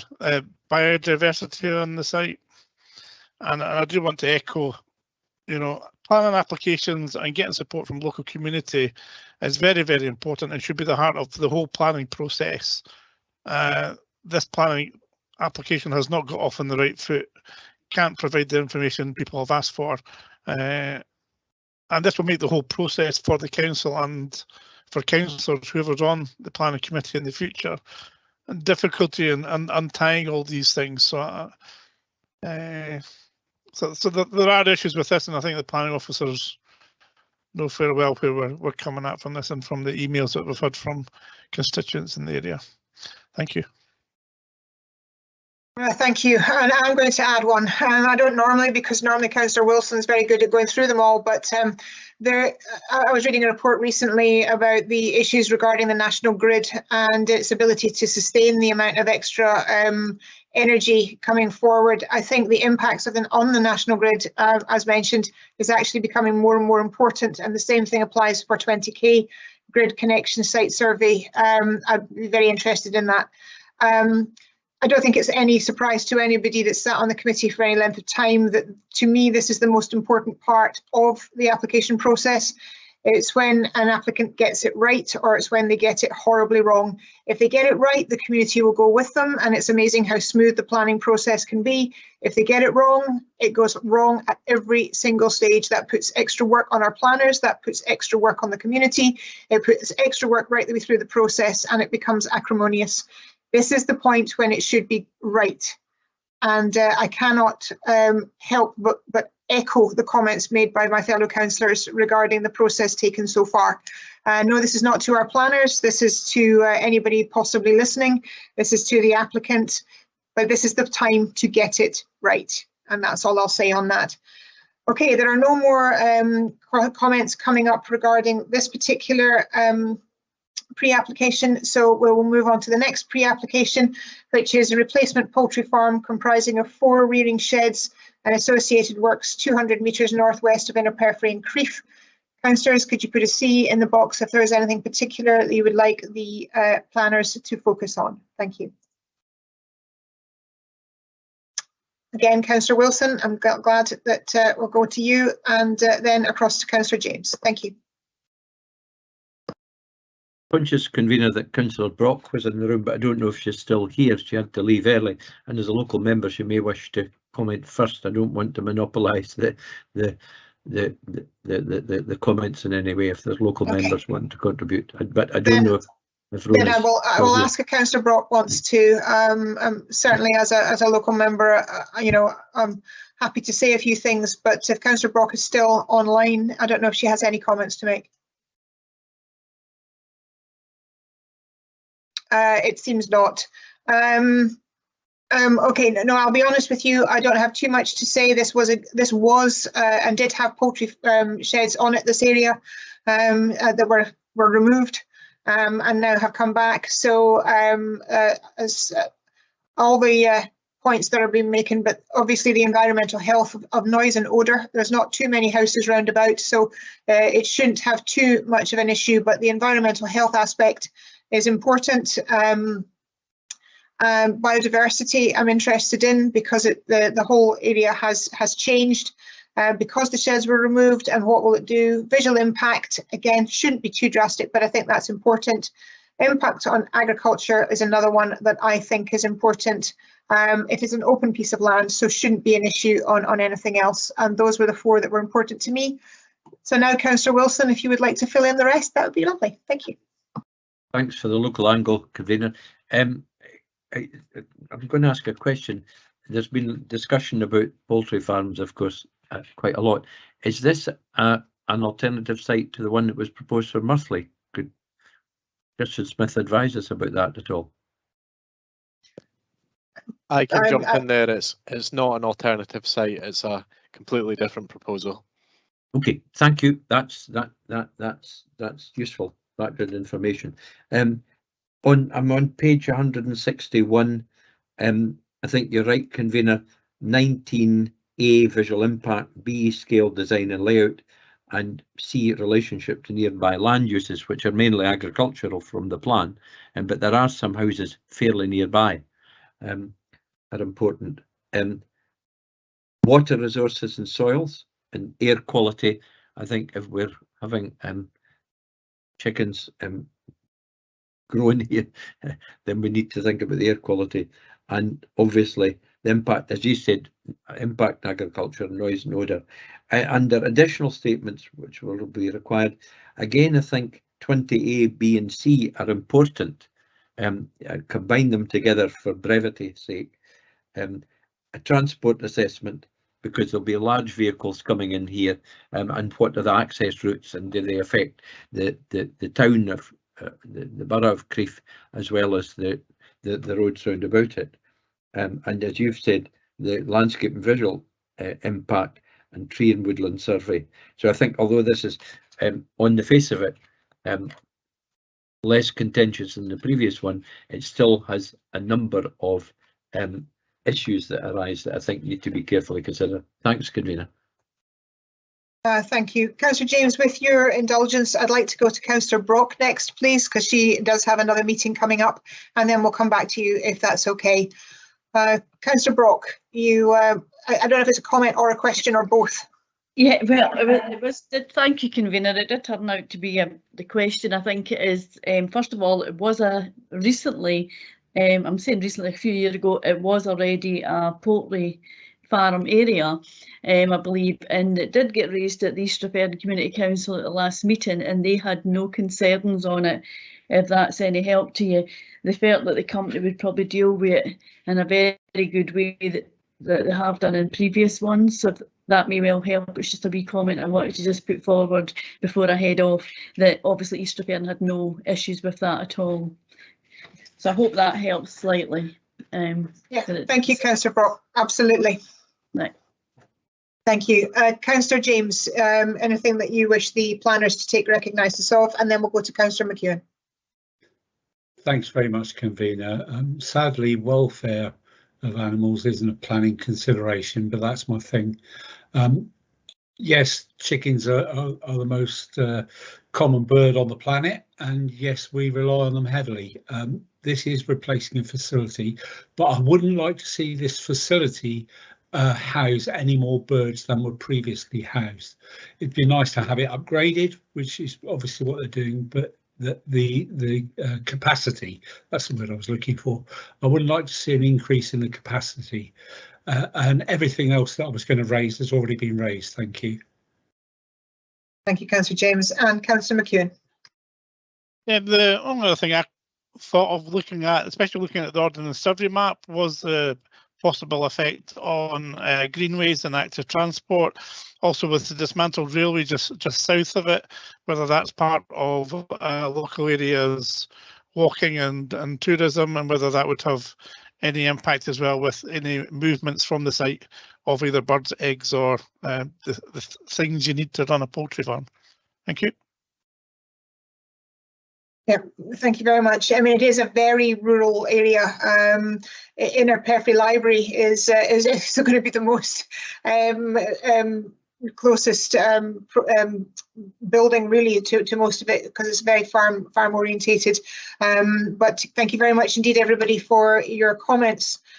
That will now move us on to the next proposal in front of us, the next PAN, which is formation of leisure development comprising erection of holiday accommodation units, community hub with reception, leisure, retail areas and other associated uses, formation of vehicle access, motorhomes, pitches, suds ponds, treatment plant, parking, landscaping and associated works at Quinstone Quarry, Devonshaw and Pommill.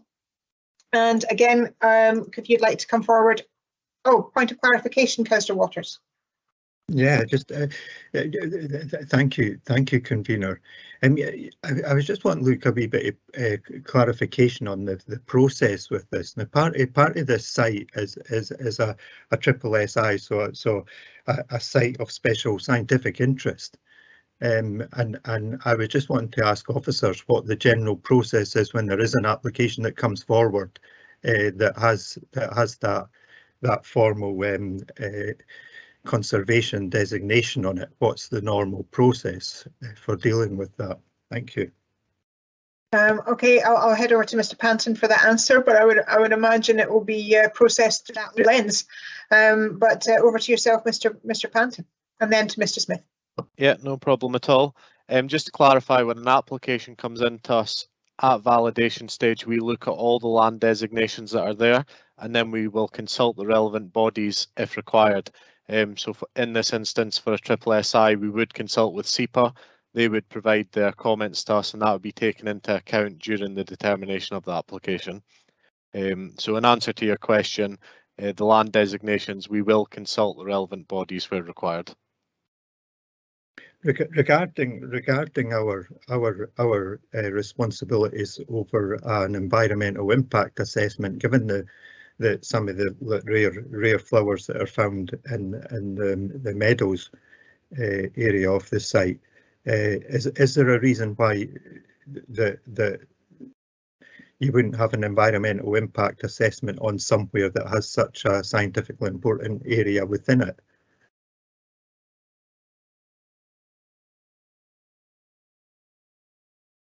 Well, I'll go back to Mr. Panton, but I'm sure the process will follow through and it will get done at the relevant time. But Mr. Panton, if you could come back, and I don't know if Mr. Smith wants to come in.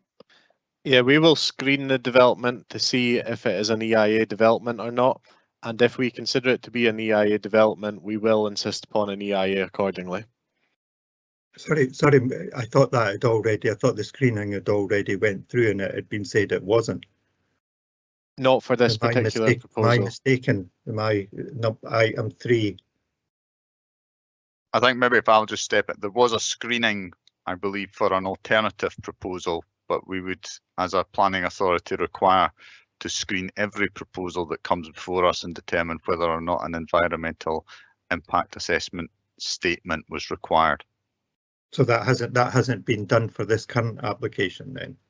Well, we don't have an application as yet. This is simply a proposal of application notice. So we're not under legislation entitled to screen something until we have something, unless a screening request is submitted to us. Sorry, a wee bit confusing on the papers with number 3, which gives last year there was a screening proposal which is referenced in the papers, which create a bit of confusion. But that's thank you for that, and thanks for clearing that up. Thank you. Councillor Wilson, you have points that you would like the planners to take recognisance of. Yes, on page 171, consultations external. I'm pleased to see SEPA at the top of the list, but equally pleased to see Nature Scott, given the SSI, nature of this site. And of course, the description of this one is in the title. It's a quarry, and along with associated land. I think particularly important to look at our strategic planning and policy under 22.2 and community green space, and including access. Now we'll obviously be consulting them, but I think there's an emphasis on some of these and on economic development, because this is has a commercial element to it, and biodiversity. I think that fits in with the points that Richard Waters has already made. Under 23, convener. Again, I'll lump A, B and C together: visual impact, scale, design, layout and relationship to nearby land uses. D is a particular importance here. I think we need to get detailed information on that. And F for water resources and soils, because there's bound to be a number, and I don't know, Richard Waters may have some information on it with his local knowledge, but I don't know what the proximity of water, particularly in areas, but there's bound to be some, and there will be areas of ingress and egress of that. So I think water resources and soils are particularly important. Transport implications will inevitably, if this is to be a holiday accommodation, a community hub, leisure facilities, then transport implications. This might boost the bus service between Alloa and Kinross in some ways, but tourism and economy is going to be a big one as well. As far as the additional statements are concerned, I think we've covered most of the points, but pre-application has been raised already. The leisure and D, 24D, leisure economic impact assessment. Transport we've mentioned already. Flood risk comes into the water and soils issue, and the landscape and visual impact assessment. This is an attractive area, but if it's developed, it needs to try and maintain these attractions as far as possible. And the habitat survey, because there's bound to be a lot of beasties of one sort or another here, and a tree and woodland survey. So I think these are the things that are, and perhaps in this a sustainability assessment, because it's fine to have grand proposals at the beginning, but a lot of developments need to establish and maintain a sustainability assessment. So I think these are the particular ones we need to get. Or the applicant needs to get a grip on early doors. Thank you, Councillor Wilson. Councillor Waters. Thank you, convener. I might repeat a couple of little things that Wilson's already thinking, but absolutely crucial is the biodiversity of the old quarry, and just to ensure that any development, both in its scale, design, layout, and in the landscape, actually enhances the biodiversity of the site and protects, and is very much built around protecting some of the rare elements, a couple of the rare flowers that are found in the vicinity of it.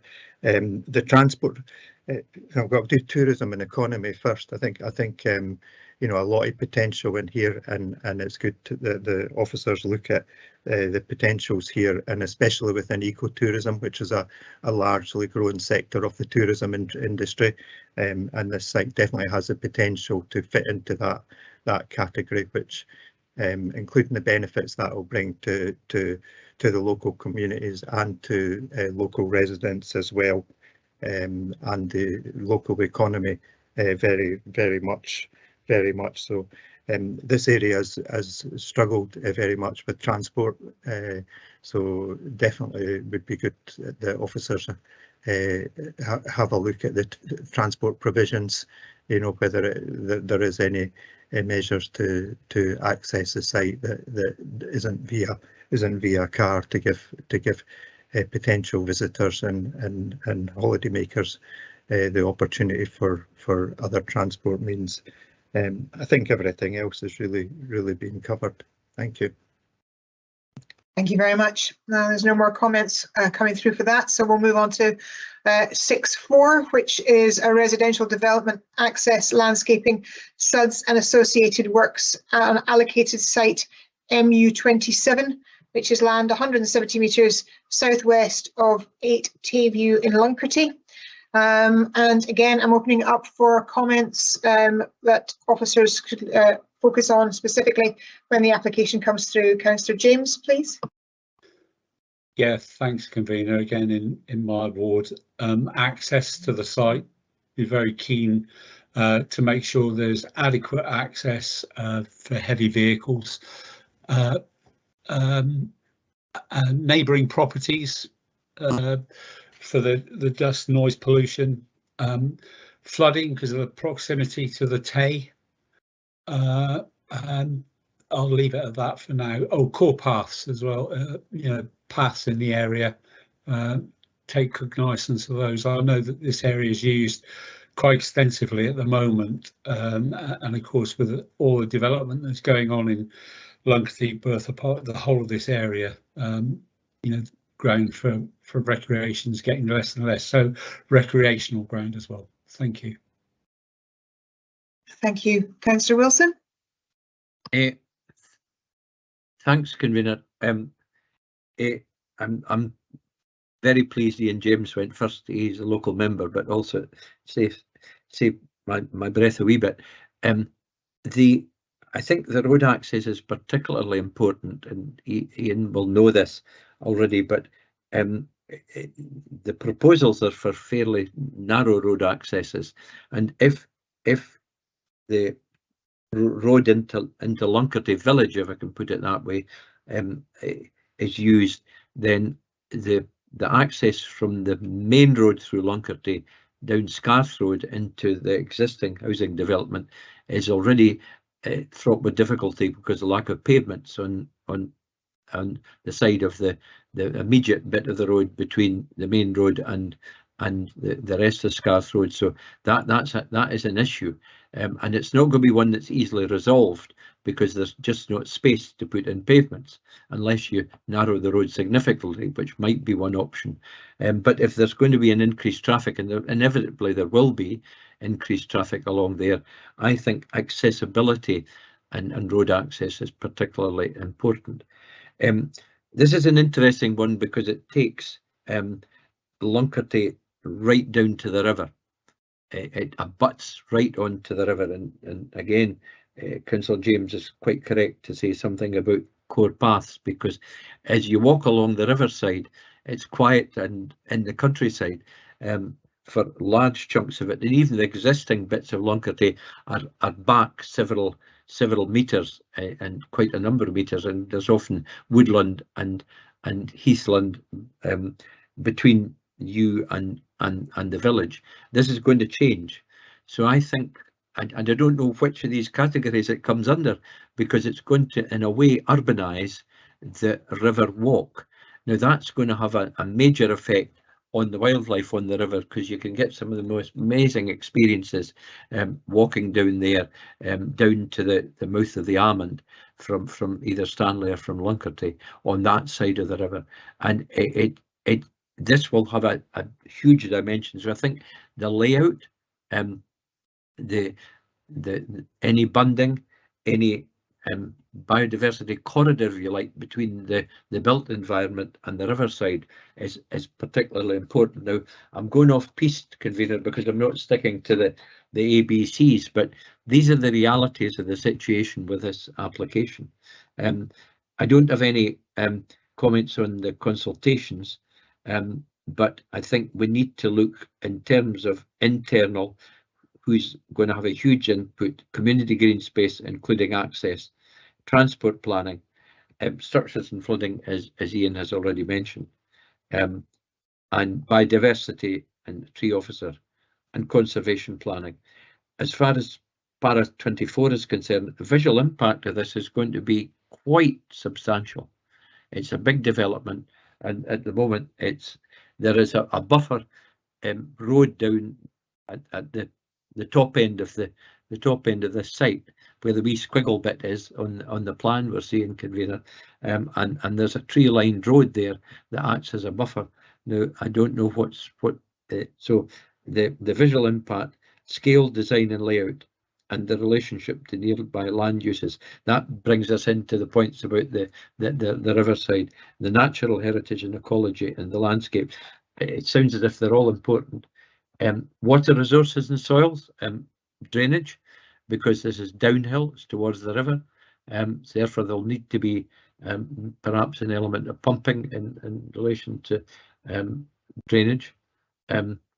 Transport implications, Ian's covered. Impact on agriculture is one, and I don't know of what archaeology there'll be in the site, but I bet there's something. And then on page 20, Para 25, A, B and C again are important.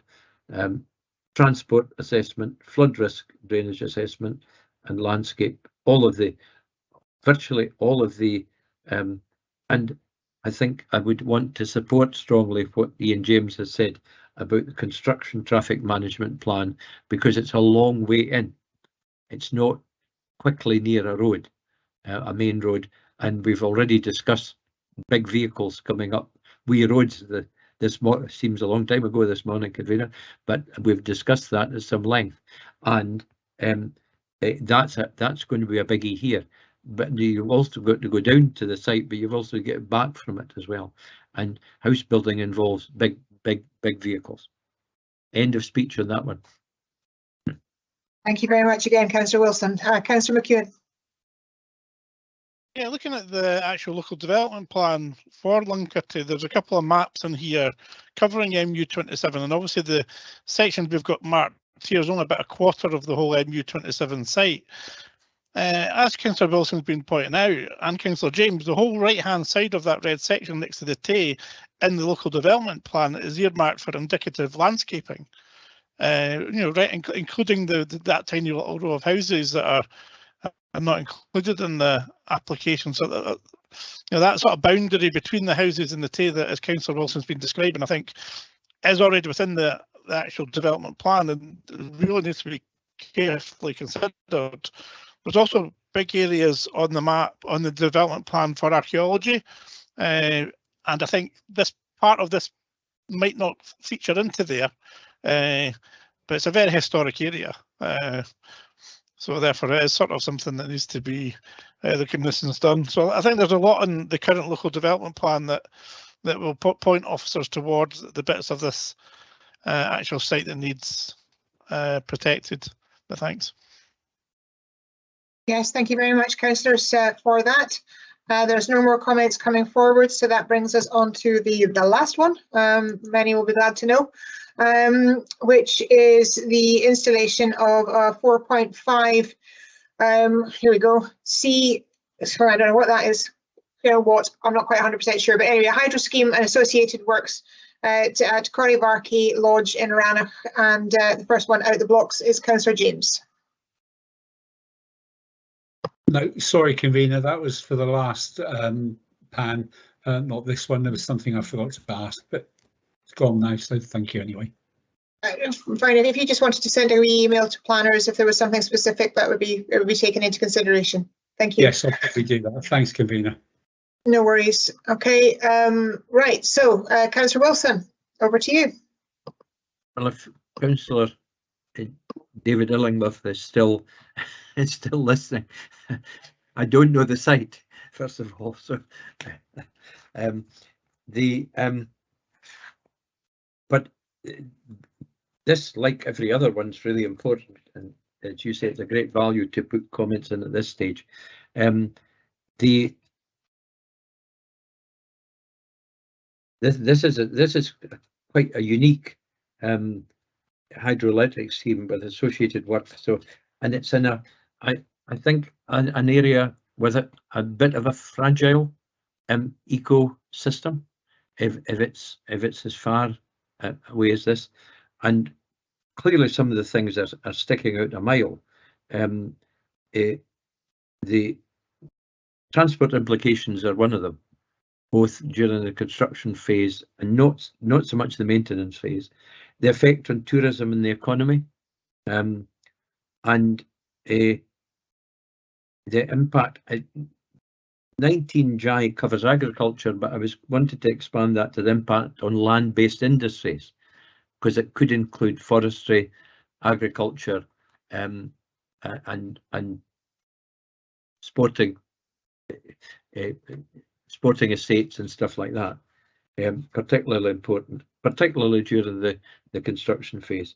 I think 20A, B and C are all important, as is transport assessment, but I think looking at the habitat survey, and it's not just the habitat on land, but also in all the water courses around, how the hydroelectric scheme will affect fish stocks, migration of fish, and all of that stuff. I'm sure the officers will cover this, but I think a habitat survey is going to be really, really useful to find out what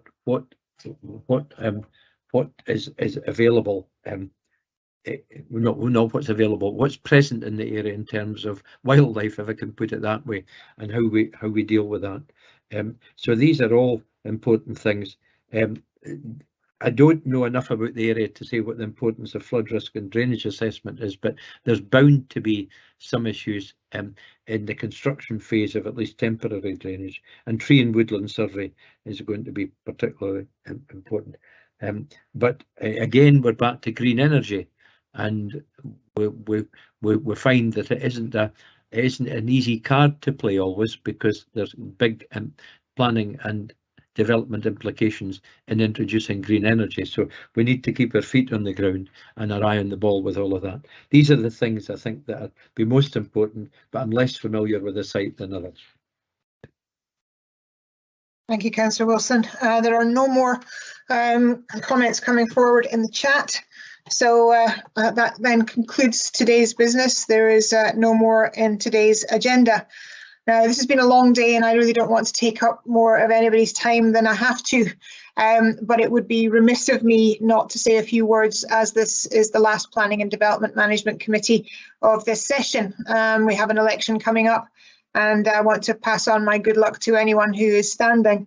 But I also wanted to just make a few comments just briefly. When I first took on the role, it was stated to me by a constituent that the convener of planning, you would end up becoming the most hated convener in Perth and Kinross, because it didn't matter what you do, there was always going to be somebody who was angry with you. And to an element that is the case, because there's always somebody coming forward with a proposal and there's always somebody objecting. But the fact of the matter is it has been made exceptionally easy to be the convener of this committee, because I've had an exceptional committee and I have exceptional members of staff who have worked with me and kept me right at every stage. The committee has over the years put and discussed and taken forward many contentious planning applications, and we have done it properly. We have discussed it, we have debated it, every argument has been given. Both sides have been given the opportunity to say what they want to say and have been weighed up and measured. I couldn't have done the job over the last 4.5 years without the committee, and I certainly couldn't have done it without the excellent members of staff, as I say, who have kept me right. I'm really sorry that I'm not standing again, and that personal issues have taken over, which mean I will not be able to continue doing a job that I adore. But I'm sure whoever returns will continue and take the planning and development in the whole area forward in an excellent and exciting way. And I cannot thank you enough, everybody, for your support. So from the bottom of my heart, thank you very much indeed for everything, right the way through from Audrey and the IT, the first committee to do an online virtual committee, and it was the support from IT and the team was excellent. So from them, from the planners, from environmental health, from Colin and Jeff in legal services, from everybody in community in committee services, I cannot thank you enough. And to my committee, all the best to those that are standing, and hopefully I'll see you after the event. Thank you very much indeed.